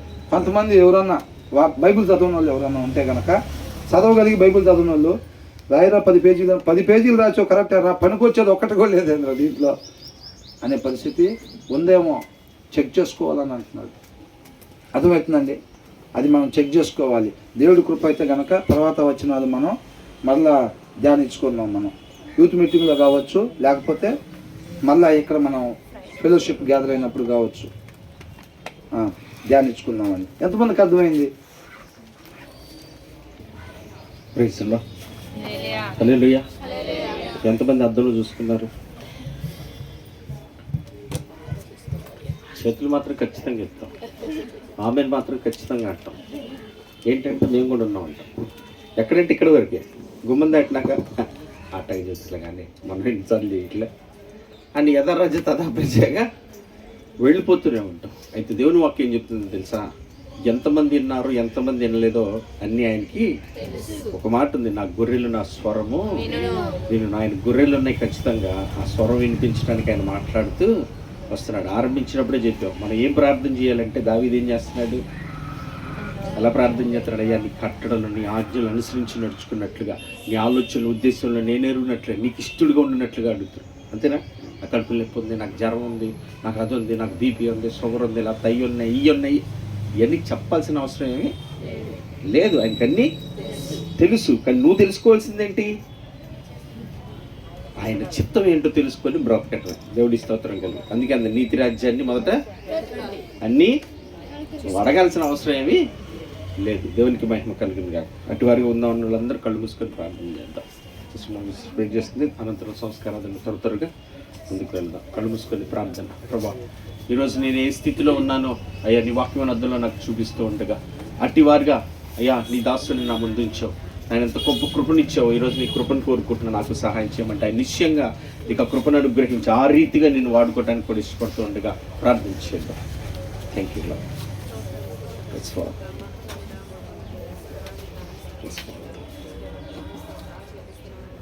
స్తోత్రం.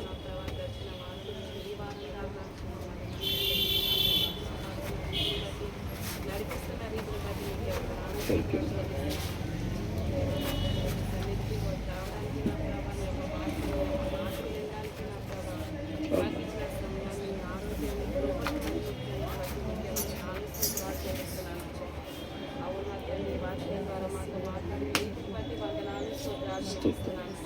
దేవా నా ప్రభా, నా తండ్రి దావీదు గారి సమస్తం నా ప్రభా ఎన్నో నా ప్రభా సమృద్ధిగా ఉన్నప్పటికీ నా ప్రభా దేవా నా తండ్రి ప్రతి ఒక్క అడుగు ప్రతి ఒక్కటి నా ప్రభా నీ చిత్తానుసారంగా నడవాలి, నీ చిత్తాన్ని నెరవేర్చాలి అని చెప్పి నా ప్రభా నా తండ్రి నా ప్రభా ఏ రీతిగా చెప్పుకుంటా నా ప్రభా చేసుకుంటా వచ్చారో నా ప్రభా నీ ఒక కృపను పొందుకున్నారో నా ప్రభా మేము కూడా నా ప్రభా నా తండ్రి దేవా నా ప్రభా ఈ లోకంలో జీవించినప్పుడు నా తండ్రి దేవా నా ప్రభా నా తండ్రి లోక సంబంధమైన వాటిని కాకుండా దేవా నా తండ్రి మొట్టమొదటి స్థానం మీకు ఇచ్చేవారిగా నా ప్రభా శ్రమలు వచ్చిన నా ప్రభా నా తండ్రి మీ పాదాల చెంత చేరి అటువంటి విశ్వాసం కలిగిన జీవితాన్ని నా ప్రభా మాకు దయచేయండి నా ప్రభా సహాయం చేయండి నా తండ్రి సహాయం చేసే దేవుడు అయ్యా నీవు నా తండ్రి దేవా నా ప్రభా నా తండ్రి నా ప్రభా అలాగే నా తండ్రి వాక్యం నా తండ్రి ప్రతి దినం చదువుకోవడానికి నా ప్రభా నా తండ్రి నా ప్రభా అనుసరించడానికి జీవించడానికి సహాయం చేయండి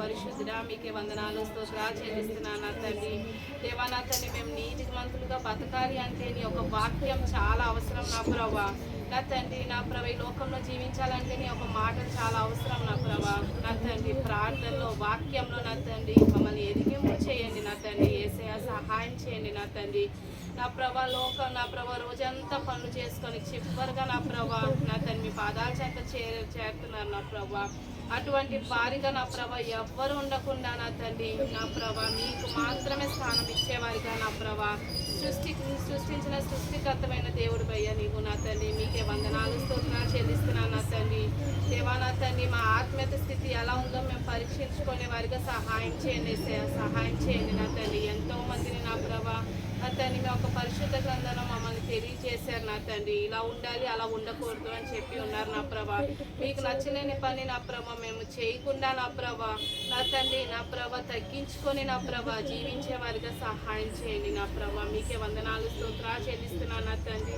మా ప్రార్థన కూడా నా ప్రభా ఎలా ఉంటుందో నా ప్రభా మేము పరీక్షించుకునే వారిగా సహాయం చేయండి నా తండ్రి మీ యొక్క నీతిని రాజ్యాన్ని వెతికే వారిగా సహాయం చేయండి నా తండ్రి అవును నా ప్రభా నా తండ్రి దావీదు గారు ఏ రీతిగా చేశారో నా ప్రభా ఏ రీతిగా నడిచారో నా ప్రభా మాకు తెలియజేసావు నా తండ్రి మాకు మేము ఇప్పటికి నుంచి నా ప్రభా మేము సరి చేసుకునే వారిగా సహాయం చేయండి నా తండ్రి నా ప్రభా మీ పాదాల చెంత చేరినప్పుడు నా తండ్రి మీ చిత్త ప్రకారమే నా తండ్రి మేము ప్రార్థన చేసేవారిగా నా తండ్రి సహాయం చేయండి నా తండ్రి అవును నా ప్రభా వాగ్దానం ఇచ్చే దేవుడు అయ్యా నీవు నా తండ్రి నా ప్రభా నా తండ్రి తగిన సమయానికి నెరవేరుస్తానని చెప్పి ఉన్నావు నా ప్రభా అవును నా ప్రభా నా తండ్రి మేము తొందరపాటుగా నా ప్రభా నా తండ్రి వేరే ఒక వాటిని ఆశ్రయించకుండా మనుషుల్ని కానీ అలాంటి వారిని కానీ నా ప్రభా వాళ్ళ మీద డిపెండ్ అవ్వకుండా దేవా నా ప్రభా మొట్టమొదటి ప్రయారిటీ మీకు నా ప్రభా ఇచ్చేవారుగా సహాయం చేయండి మీకే వందనాలు స్తోత్రాలు చెల్లిస్తున్నాను నా తండ్రి దేవా నా ప్రభా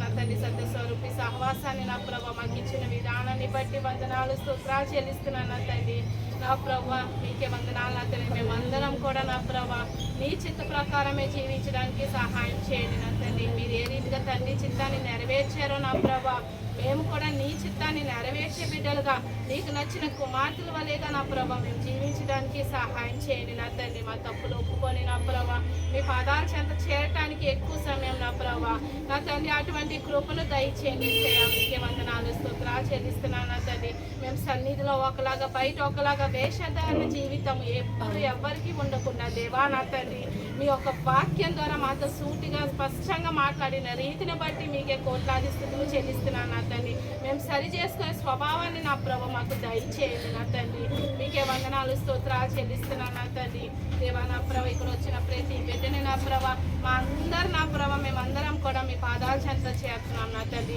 దేవా నా ప్రభ నాకు ఇచ్చిన రిపోర్ట్స్ని బట్టి మీకే వందనాలు నా తండ్రి నా ప్రభ శ్రమలు వచ్చినాయి అని చెప్పి అనారోగ్య సమస్యలు వచ్చినాయి అని చెప్పి ఫైనాన్షియల్గా నా ప్రభ ఎందుకు వచ్చినాయి అని నా ప్రభ ఈ ఎగ్జామ్ నా ప్రభ మేము పాస్ అవ్వేలాగున నా ప్రభ ఆ విశ్వాసంలో మేము పాస్ అవ్వేలాగున నా తండ్రి తట్టుకునే శక్తిని బలాన్ని మీ యొక్క శక్తిని మాకు దయచేయండి నా తండ్రి మీకే వందనాలు స్తోత్రాలు చెల్లిస్తున్నాను నా తండ్రి నా ప్రభ నా తండ్రి శ్రమలు వచ్చినాయి అని చెప్పి నా ప్రభ ఎంతో మంది వెనక్కి తిరిగి వెళ్ళిపోతున్నారు నా ప్రభా.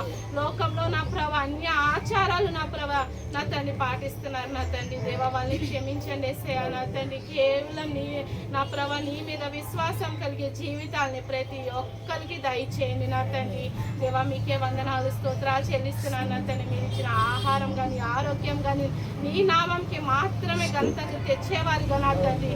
ఈ జీవితాన్ని నా ప్రభా ఈ కొద్దిపాటి జీవితాన్ని మీ పాదాల చెంత పెడుతున్నాం నా తండ్రి.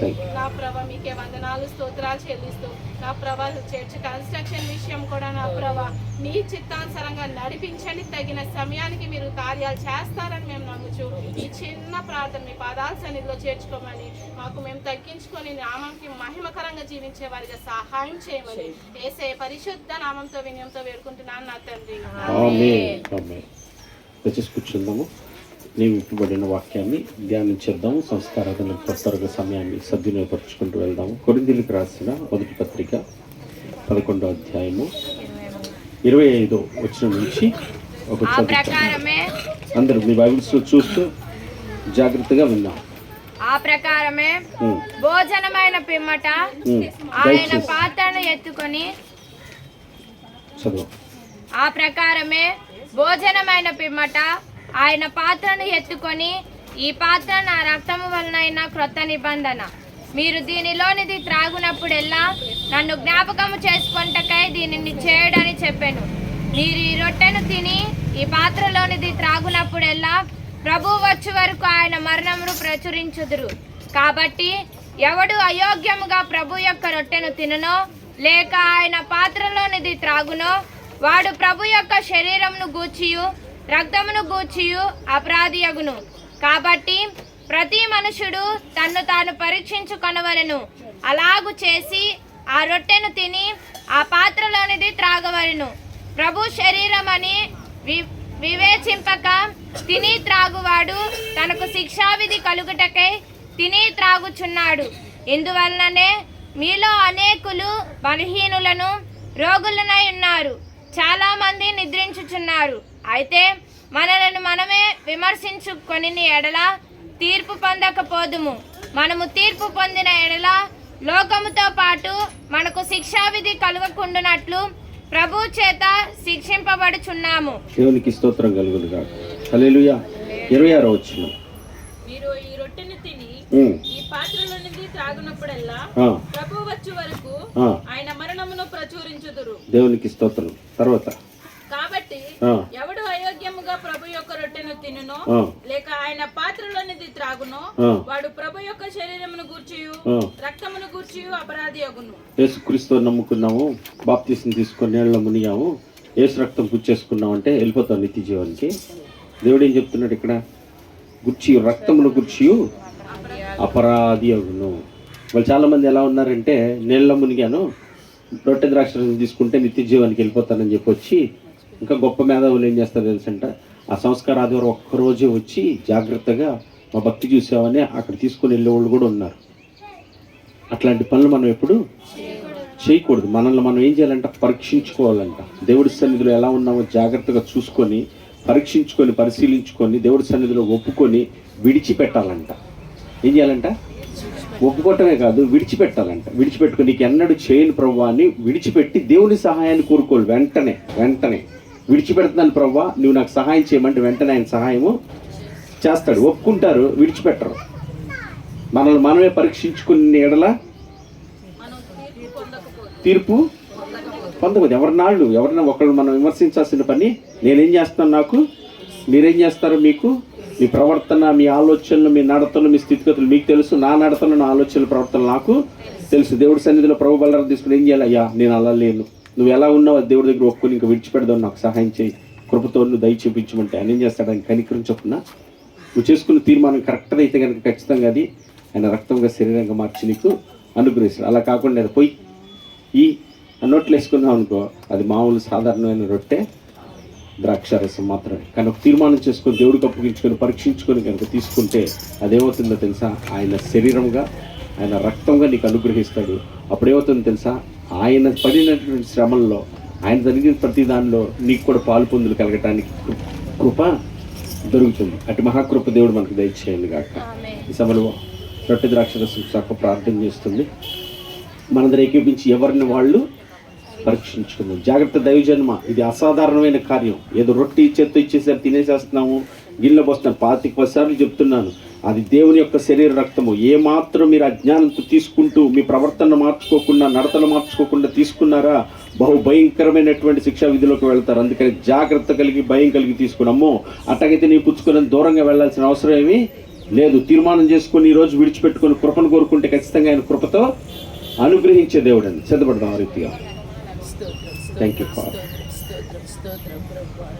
పరిశుద్ధుడా పరిశుద్ధుడా పరిశుద్ధుడా, నీ బంగారు Thank you, పాదాలకు thank you, స్తోత్రములు ప్రతి ప్రభువా. ఒక్కరు. మహోన్నతుడా, మహిమ కలిగిన వాడా, స్తోత్రం ప్రభువా. రాజులకు రాజా నీకే స్తోత్రం ప్రభువా. రానయ్యున్నవాడా, స్తోత్రం ప్రభువా. అయా విలువ కలిగినది, వెల కలిగినది ప్రభువా నాయన. అయా ప్రభువా నాయన, ఈ ప్రపంచంలో బ్రతుకుతున్న మా కోసం ప్రభువా, ఈ వెట్టి బ్రతుకుల కోసం, పనికి మాలిన బ్రతుకుల కోసం ప్రభువా, మేము ఎక్కడ నశించిపోతామని ప్రభువా నాయన, నీ వెలగలిగినది మాకు దయచేసినందుకు వందనాలు ప్రభువా నాయన. అయా దానిని కూడా మేము ఎలా స్వీకరించాలో ఇంకా తెలియక నాయన అజ్ఞానంలో బ్రతుకుతున్నాం ప్రభువా నాయన. అంటే అజ్ఞాన పరిస్థితి నుంచి మమ్మల్ని బయటికి తీయమనడుగుతున్నాం ప్రభువా. ఎందుకంటే ప్రభువా నాయన, నలుగురితో ఆచరిస్తున్నాం కానీ దానికి విలువ తెలియని బ్రతుకయ్యా. అయ్యా మూసుకుపోయి ఉన్నాయి ప్రభువా నాయన. కనులు మూసుకున్నాయి అంటే హృదయం మూసుకుపోయి ఉందని ప్రభువా. అయ్యా వినటానికి కూడా వింటున్నాము కానీ ప్రభువా నాయన విడిచిపెట్టి నడుస్తున్నాం ప్రభువా నాయన. యేసయ్యా ఎప్పటికప్పుడు ఎలా సరి చేసుకుంటే నాయన అయ్యా ఆ విలువ కలిగిన దానికి అనేక మందికి మేము ప్రచురించాలంటే మమ్మల్ని మేము ఏ క్షణానికి ఆ క్షణము నాయన సరి చేసుకోవటానికి నువ్వు దావీదు గారి ద్వారా తెలియజేసిన దాన్ని బట్టి వందనాలు ప్రభువా నాయన. అయ్యా అయ్యా నిజమే ప్రభువా నాయన, మాకు నాయన వారం వారం మమ్మల్ని ఫిల్టర్ చేస్తున్నారని నేను అయితే నిజముగా నాకు తెలియని ఎంతో నిజంగా అయితే అజ్ఞానాన్ని ప్రభువా. బైబిల్లో జ్ఞానము తెలియని దాని ప్రభువా నాయన. లోకముతో ఎలాగ జయించాలో అర్థం కాని దానికి నాయన ఎంతగా నువ్వు నాయన నన్ను ఫిల్టర్ చేస్తున్నందుకు వందనాలు ప్రభువా. నా బ్రెయిన్లో ఎన్నో నువ్వు పెడుతున్నందుకు వందనాలు ప్రభువా. ఇంతటి ధన్యత గొప్ప భాగ్యాన్ని బట్టి నేను నీకు నాయన నా కడ వరకు కూడా నీ సేవ ప్రభువా నాయన పరిపూర్ణముగా చేసుకోగలిగితేనే ప్రభువా. అయ్యా ఈరోజు తీసుకున్న దానికి నాకు ఒక ధన్యత భాగ్యం ప్రభువా. అట్టి భాగ్యం అందరూ పొందుకోవాలని ప్రభు, వ్యర్థము చెయ్యకుండా ప్రభువా నాయన. అయ్యా నీ సన్నిధిలో ప్రభువా నాయన మేము పరిపూర్ణముగా ప్రభు, ఇది చిన్న సంఘము గాని ప్రభు, ప్రతి మాట అగ్ని వంటిదిగా ఉంది ప్రభువా నాయన. ఆ మాటలు ప్రభువా నాయన భయముతో భక్తితో కూడి ఉన్నాయి. అవి ప్రతి ఒక్క హృదయాలు తెరవబడి నాటబడి ఆయనకి కనెక్ట్ అయ్యి పరిపూర్ణంగా జీవించే జీవితాలు మా అందరికీ దయచేయమని ప్రభువా. ఇవ్వబోయేదాన్ని ప్రభువా, ఇచ్చే బిడ్డలని ప్రభువా నాయన, చేసిన బిడ్డలని ప్రభువా మీ అమూల్యమైన రక్షణ హస్తము వారి మీద ఉంచి నడిపించుకోమని ప్రభువా నాయన. ఈ సమయం ఈ భాగ్యము నాకు ఇచ్చినందుకు నాయన అయ్యా నన్ను నీకు పరిపూర్ణంగా సమర్పించుకుంటున్నాను తండ్రి. మహోన్నతుడా చిన్న ప్రార్థన. పరిశుద్ధుడు తండ్రి నాయన, ఈ ఫిబ్రవరి మాసంలో నాయన మరొకసారి మీరు రొట్టె ద్రాక్షరసం తినడానికి అది మీ శరీరంగా రక్తంగా మార్చమని ప్రార్థన చేస్తున్నాను. ఎవరైతే నాయన అయోగ్యమైన పరిస్థితిలో, తెలియని పరిస్థితిలో, అజ్ఞాన పరిస్థితిలో ఉన్నారో కృపతో కనికరించి వారు తెలుసుకున్నట్లుగా వారి హృదయ మనోనేత్రాలు తెలిసి పశ్చాత్తాపం కలిగి నా తండ్రి యోగ్యమైన రీతిలో పుచ్చుకునే కృప మీరు దయచేయి. మాకెవ్వరికి యోగ్యత లేదు, మేము ఎవరో యోగ్యులం కాదు నాయన, నీ ఒక్కడవే కనుక నీ కృపని సమృద్ధిగా ప్రార్థిస్తున్నాను. ఏ ఒక్క బిడ్డ నిర్లక్ష్యంగా అలక్ష్యంగా పుచ్చుకొని వద్దని ప్రాధాయపడుతున్నాను. దానివల్ల భయంకరమైన పరిస్థితి నాయన. అయ్యా నీకే వందనాలు. అయ్యా మన పాపలు మనం ఒప్పుకునే నమ్మదగిన వాడు నీతిమంతుడు నా తండ్రి నాయన. అయ్యా నాకు కృప చూపించండి, సహాయం చేయండి, కనికరించమని ప్రార్థిస్తున్నా. నీ పాదాలు చెందబెడుతూ తగిన సిద్ధపాటును మీరే మాకు దయచేసి అయ్యా ఇక మీ శరీరంగా, మీ రక్తంగా, మీ కొరకు జీవించడానికి నా తండ్రి నాయన మమ్మల్ని అందరినీ బలపరిచి కృప చూపించమని సహాయం చేయమని అయ్యా సిద్ధపరిచిన విధానాన్ని బట్టి కృతజ్ఞతాస్తుతులు మీకు చెల్లించుకుంటూ యేసయ్య అతి శ్రేష్టమైన నామమున ప్రార్థించి వేడుకుంటున్నాను. ప్రిపరమ తండ్రి ఆమేన్ ఆమేన్. సమయం మీ దగ్గర తీసుకొస్తూ ఉంటారు, మీరు ప్రార్థన పూర్వకంగా సిద్ధపడిపుచ్చుకోవాలని ప్రభుత్వం మీకు తెలియజేస్తున్నారు. ఏ పాప మెరుగని ఓ పావనామూర్తి పాప విమోచకుండా నా పాలి దైవమా నా పాపముల కొరా ఈ పాటలు నొందినావా నా పాలి దైవమా నా పాపముల కొరా ఈ పాటలు నొందినావా ముళ్ళతో కిరీటమల్లెని శిరముపై జల్లాటమున మోతిరా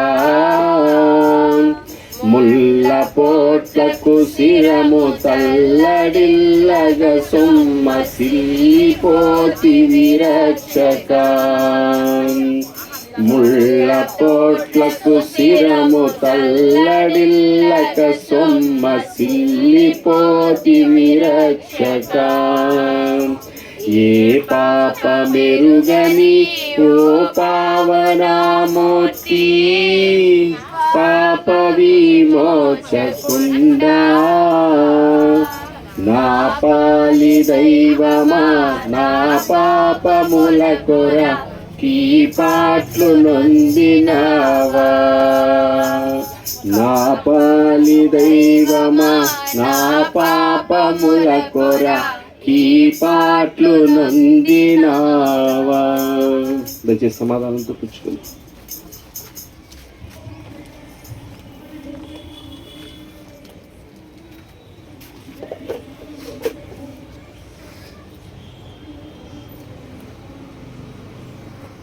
యేసుక్రీస్తు నమ్మి బాప్తీసం తీసుకోలేదో ఆయన నీ సృష్టికర్త అయ్యని, ఆయన నీకు రక్షణకర్త అయ్యని, ఆయన ఎందు నీ చిత్తాన్ని జరిగించి నీకు నిత్య జీవం ఇచ్చేటటువంటి దేవుడు అని ఎవరైతే గ్రహించలేదో దయచేసి ప్రభు పేరిట ప్రేమపూర్వకంగా తెలియచేస్తున్నాను. మీరు కూడా రక్షణ పొందుకొని మిమ్మల్ని ప్రభుకు అప్పగించుకొని ప్రభు చిత్తం మీ అందరూ జరిగినట్లుగా ఆయనకు అప్పగించుకోవాలని ప్రభు పేరిట మీ అందరికీ తెలియచేస్తున్నాను. నేను చెప్పాను మీరు చెప్పేవాళ్ళు కాదు, కానీ వ్యక్తిగతంగా మీరు ప్రార్థన చేసుకొని దేవునికి అప్పగించుకోవాలని ప్రభు పెట్టి ఇంకెవరైతే ఎవరి పిల్లలు బాప్తిస్తాలు పొందలేదో మరి ఇంకా పొందవలసిన వాళ్ళు ఎవరైతే ఉన్నారో ఇది మిక్కిలి అనుకూల సమయము.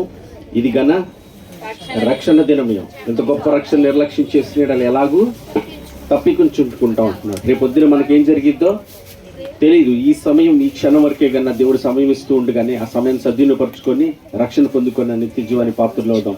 ముందు ఎవరునూ ఆ రొట్టె ద్రాక్షారసం తీసుకోకుండా ఉండేవాళ్ళు లేకుండా అందరూ కలిసి పరిపూర్ణతను పుచ్చుకునే కృప దేవుడు దయచేయను గాక.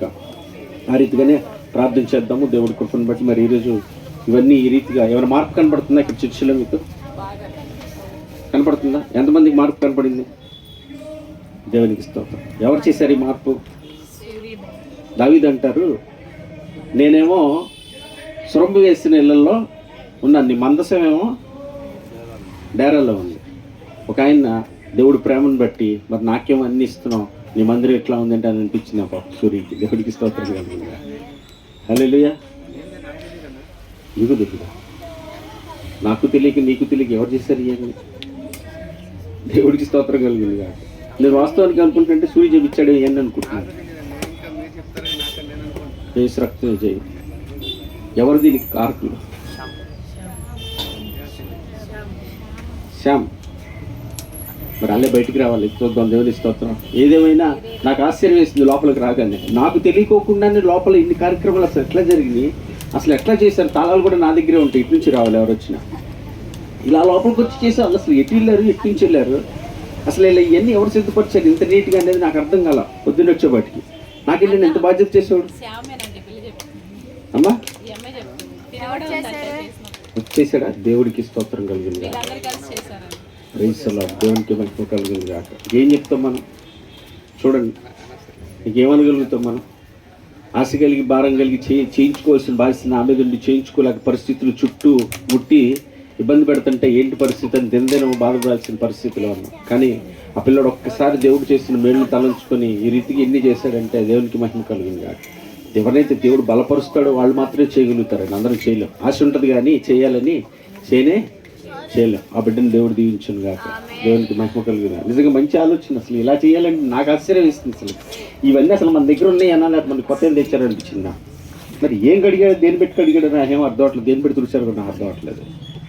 కొత్త బ్యానర్లు వేసినట్టు అనిపించింది నాకైతే మాత్రం. దేవునికి మహిమ కలుగుంది. ఆ బిడ్డకి ఇచ్చిన మంచి ఆలోచన బట్టి స్తోత్రాలు. దేవుడి కృపను బట్టి సంఘంలో స్థిరంగా ఉండాలని, ఆత్మీయ జీవితం కట్టబడి అనేకులకు సాక్షిగా ఉండాలని ప్రార్థన చేద్దాం. మరి ఈరోజు వచ్చాడు, మార్నింగ్ వచ్చాడు, మరి పాపం అక్కడికి వెళ్ళాడు ఏంటో తెలియదు, కానీ ప్రార్థన చేద్దాం. దేవుడి కృపను బట్టి మొదటి వాళ్ళంట కడపటి వాళ్ళు అవుతారంట. కడపటి వాళ్ళు అట్లా ఉందని పరిస్థితి. ఒక్కసారి అలా వచ్చాడు, లేదు ఇలా చక్క మనం ఏం చేయాలో చేసేస్తున్నాడు. ముందున్న మనం అందరం ఏం చేద్దామని ఆలోచించుకుంటానికే చించడానికి సమయాలు అయిపోతాయి. God grace. దేవుడు తనకి ఇచ్చిన కృపను బట్టి స్తుతిద్దాం. ఆ బిడ్డ కొరకు ప్రార్థన చేద్దాం, స్థిరంగా ఉండాలని. అలాగే మన మధ్యలో ప్రవీణ్ అన్న కొరకు కూడా ప్రార్థన చేద్దాం, తను కూడా రక్షణ పొందుకోవాలని చెప్పి. అలాగే రంగారావు గారు కొంతమంది రక్షణ పొందుకొని ఈ సంవత్సరం దేవుడు కృపను బట్టి మరి బాప్తిసం తీసుకోవడానికి వాళ్ళు ముందుకు వస్తారు, ఖచ్చితంగా దేవుడు నడిపిస్తాడు అనేటటువంటి ఆశతో ప్రార్థన చేస్తున్నాను. మీరు కూడా కలిసి ప్రార్థన చేద్దాం మనందరం. అలాగే రాజశేఖర్ ఉన్నాడు, జ్ఞాపకం చేసుకోండి. మన రావణక్క వాళ్ళ బాబు, అట్లాగే వీరలక్ష్మి అక్క పిల్లలు ఉన్నారు. రక్షణ నిమిత్తం ప్రార్థన చేద్దాము. దేవుడి చిత్తం అయితే ఈ రక్షణ నిమిత్తమే ఒక దినం ప్రార్థనలోకి, ఉపవాస ప్రార్థనలోకి రావాలి, పెట్టాలనేది ఒక ఆలోచన ఉంది. మరి దేవుడి చిత్తం అయితే ఈ వారమా లేకపోతే నెక్స్ట్ వారం నేను చూసి ఆ ప్రార్థన కుడికి కూడా జరిగిద్దాం. దేవునికి మహిమ కలుగును గాక. సమస్త ఘనత మహిమ ప్రభావాలు ఆయనకే కలుగును గాక. దేవునికి స్తోత్రం. చివరి ముగింపు ప్రార్థనతో మన స్నాక్స్ సెలవు తీసుకున్నాం. కళ్ళు మూసుకున్నట్లయితే ప్రార్థన. మహోన్నతుడా, మహిమ ఘనత ప్రభావాలకు పాత్రుడు తండ్రి, అపారమైన నీ ప్రేమ, నీ కృప కనికరాలను బట్టి మమ్మల్ని ప్రేమించి కృప చూపించి ఈ నెల మొదటి వారంలో నేను నీ పాదాల సన్నిధికి ఆకర్షించుకొని నాయన మీరు మాతో ముచ్చరించిన విధమంతటిని బట్టి నీకు స్తోత్రాలు. నీ దాసుడు దావీదయ్య ఆశ, ఆకాంక్ష, కోరిక, చిత్తము సమస్తం ఏదైనా ఉందంటే నీవు మాత్రమే, నీ ఆలోచన మాత్రమే, నీ ఉద్దేశము మాత్రమే దాని కొరకు ప్రయాసపడుతున్నాడు, తపన పడుతున్నాడు, తాపత్రయపడుతున్నాడు, ఆరాటపడుతున్నాడు, బ్రతిలాడుతున్నాడు, అర్థిస్తున్నాడు, కనికరించమంటున్నాడు, నీ పాదాలు కన్నీళ్లతో తుడుపుతున్నాడు. దేవా నీకు వందనాలు, గొప్ప కృపనిచ్చావు, నీకు వందనాలు. కానీ ఈరోజు మేము నాయన నాకు ఇవ్వు, నాకు కావాలి, నాది కావాలి, నాకు ఇది లేదు, నాకు ఇది గొనిగే వాళ్ళుగా, సొనిగే వాళ్ళుగా వ్యర్థమైన జీవితాలు జీవిస్తున్నామని అర్థమైంది. సరే అట్టి వారిగా మేము వండుకుంటాను నాయన. అయ్యా నీ చిత్తానికి సంపూర్ణంగా నీ దాసుడు ఏ రీతిగా లోబడిపోయాడో నాయన, అట్టి సంపూర్ణమైన చిత్తానికి మేము అందరూ లోబడి కృప దయచేయండి. ఎవరైతే ఈ మాటలు విన్నారో వాళ్ళకి ఈ మాటలు హృదయంలో స్థిరపరచబడును గాక అని నాయన ప్రార్థన చేస్తున్నాను నాయన. అది ఎన్నడూ మరిచిపోకుండా నాయన మాకేం కావాలో దాని కొరకు కాక నీవు ఎలాగ ఉండమంటున్నావో ఆ రీతిగా మేము ఉంటున్నట్లుగా మాకు సహాయం చేయమని, ప్రతి విషయంలో నీ మీద మాత్రమే ఆధారపడటానికి కృప చూపించి నమ్మకమైన దేవుడు అని నాయన నిన్ను స్తుతిస్తూ నీ పాదాలు చెంత పెడుతున్నాను, నీకు కృతజ్ఞతలు చెల్లిస్తున్నాను. ఈరోజు ఎవరైతే రొట్టె ద్రాక్షరసం తీసుకున్నారో వాటి విలువలు తెలిసి బ్రతకటానికి సహాయం చేయండి. కేవలం తీసుకుని వెళ్ళిపోయి వాళ్ళ ఇష్టానుసారంగా బ్రతకకుండా భయభక్తులు కలిగిన ఆయన నడుచుకున్నట్లుగా అటు భయము భక్తిని దయచేయండి. నీ ప్రేమను అర్థం చేసుకునే మనస్సు బిడ్డలందరికీ దయచేయండి. ఈ దినం నాయన ఇక్కడ చక్కగా ఏర్పాటు చేయబడిన ఇవన్నీ నాయన నీ కుమారుడు మీరు ఇచ్చిన ఆలోచనే నాయన. అయ్యా నీకు వందనాలు, నీకు స్తోత్రాలు నా తండ్రి. ఒకప్పుడు నాయన దీన్ని కోల్చడానికి సిద్ధపడ్డాడు, ఈరోజు దీన్ని కట్టపడతాన్ని నిలబెట్టుకుందాం. వాగ్దానం చేశావు నా తండ్రి, నమ్మదగిన దేవుడిగా నిన్ను నువ్వు ప్రత్యక్షపరచుకున్నందుకు స్తోత్రం. ఎవడు వ్యతిరేకిస్తున్నాడు, ఎవడు అడ్డుపడుతున్నాడు వాడితోనే కట్టిస్తున్నారని వాగ్దానం చేశావు తండ్రి. నీకు వందనాలు. ఒకప్పుడు దూషకుడును, హింసకుడు, హానికరుడు వాడు అయ్యా నీ నామ ఘనత కొరకు నిలబెట్టుకున్నావు. ఈరోజు ఆ బిడ్డ కూడా నాయన స్థిరపరచు, బలపరచు. ఏ ఆటంకాలు, ఏ అవరోధాలు, ఏ వ్యతిరేకతలు, ఏ బలహీనతలు, బంధకాలు ఉన్నాయో వాటినన్నిటినీ తెంచగల దేవుడు నీవే తండ్రి. విడిపించి నీ కుమారుని సాక్షిగా నిలబెట్టి నీ మహిమ కొరకు నాయన ఈ స్థలంలో, ఈ ప్రాంతంలో నీకు సాక్షిగా ఉండినట్లుగా సహాయం చేసి తన యందు సంపూర్ణమైన నీ చిత్తం, తన యందు నీ ఆలోచన యావత్తు సఫలపరచబడినట్లుగా తండ్రి, తన మీద ఉన్న కేసులన్నీ నీ కృపతో ఈ చిత్తానుసారంగా కొట్టివేయబడి నా తండ్రి నాయన. పూర్వహింసకుడు, దోషకుడు, హానికరుడు అన్నారు నా తండ్రి నాయన.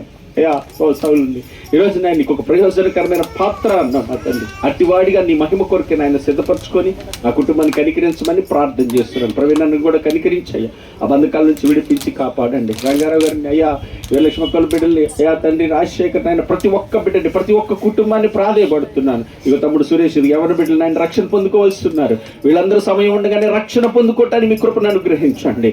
బాప్తిసం పొంది నా తండ్రి నీ చిత్తానికి లోబడుటకు సహాయం చేయమని ప్రార్థన చేస్తున్నా. ప్రాంత ప్రజలను కనికరించి కాపాడమని ప్రార్థన చేస్తున్నా.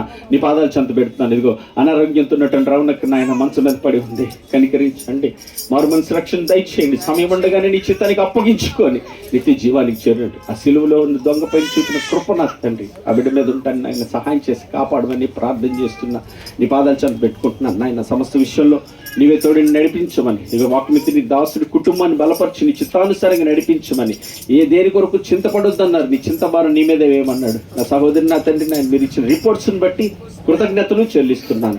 భయపడక, చింతపడక నా తండ్రి నాయన, నీ ఇష్టానికి సంపూర్ణంగా అప్పగించుకొని నా తండ్రి నాయన, బ్రతుకుట క్రీస్తే సావైతే లాభమే అన్నాడు నా తండ్రి నాయన.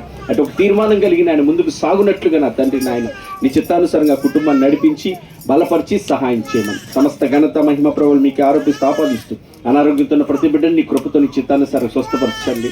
భయభీతుల్లో బంధకాల బలహీనతలు మా జీవితాలు ఏంటో తెలియని బిడ్డలకి నాయన సత్యాన్ని ప్రకటిస్తుండగా విని నీకు లోబడే కృపదయ చేయండి. నీ మహిమ కొరకు జీవించి నీ రాకడికి సిద్ధపరచమని సర్వ మహిమ ఘనత ప్రభావాలు మీకు ఆపాదిస్తూ ఆరోపిస్తూ యేసయ్య అతి శ్రేష్టమైన నామం పేరున ప్రార్థించి కృతజ్ఞతలతో వేడుకుంటున్న నా ప్రియ పరలోకపు తండ్రి. ఆమేన్. పరలోకమందున మా తండ్రి, మీ నామం పరిశుద్ధపరచబడునుగా, మీ రాజ్యం మాకు వచ్చునుగా, మీ చిత్తం పరలోకమందు నెరవేర్చినట్లు భూమి అందు నెరవేరునుగా. మాకు కావలసిన దినహారం నేడు మీరు మాకు దయచేయము తండ్రి. మేడల ప్రార్థన చేస్తున్నాను, మీకు క్షమించులాగా మా ప్రార్థనలు క్షమించు తండ్రి. మమ్మల్ని శోధనలో నిత్యక కీడు నుంచి తప్పించండి. ఎందుకంటే రాజ్యము, బలము, శక్తి, మహిమ నిరంతరం నీవే ఉన్నావు తండ్రి. ఆమేన్. యేసు రక్తమే జయం, అపవాది క్రియల లయం. యేసు రక్తమునికే జయం, అపవాది క్రియల లయం. యేసు రక్తమే సంపూర్ణ విజయం, అపవాది వాని క్రియలకనంత నాశనము కలుగునుగాక. ఆమేన్. ఆశీర్వాదంతో ముగించుకుందాం. సర్వ సృష్టికర్త అయిన మన తండ్రి అయిన దేవుని ప్రేమయు, సర్వమానవాళి రక్షకుడైన మన ప్రభువైన యేసుక్రీస్తు వారి యొక్క కృపయు, మనల్ని ఆదరించి బలపరిచి మన ఎందు తండ్రి చిత్తాన్ని జరిగించే పరిశుద్ధాత్ముని యొక్క అన్యోన్య సహవాసము, సన్నిధి, సహాయము కూడి ఉన్న మనకును వాక్యమైన తీర్మానం చేసుకున్న బిడ్డలకి, ప్రాంత ప్రజలకు జరుగుతున్న ఆరాధన కూడికలన్నింటికి సదా తోడుగుండి ఆయన చిత్తానుసారంగా నడిపించునుగాక. ఆయన కృపతోడే ఉండి నడిపించునుగాక. నిశ్చయముగా ఆయన బలపరిచి ఆయన చిత్తానికి మనం లోబడినట్లుగా ఆయన కృప మనల్ని సిద్ధపరచునుగాక. సమస్త ఘనత మహిమ ప్రభువులు ఆయనకే చెల్లునుగాక. Bye God bless you. దేవుడు అందరినీ ఆశీర్వదించి ఆయన ఆత్మలో బలపరచునుగాక.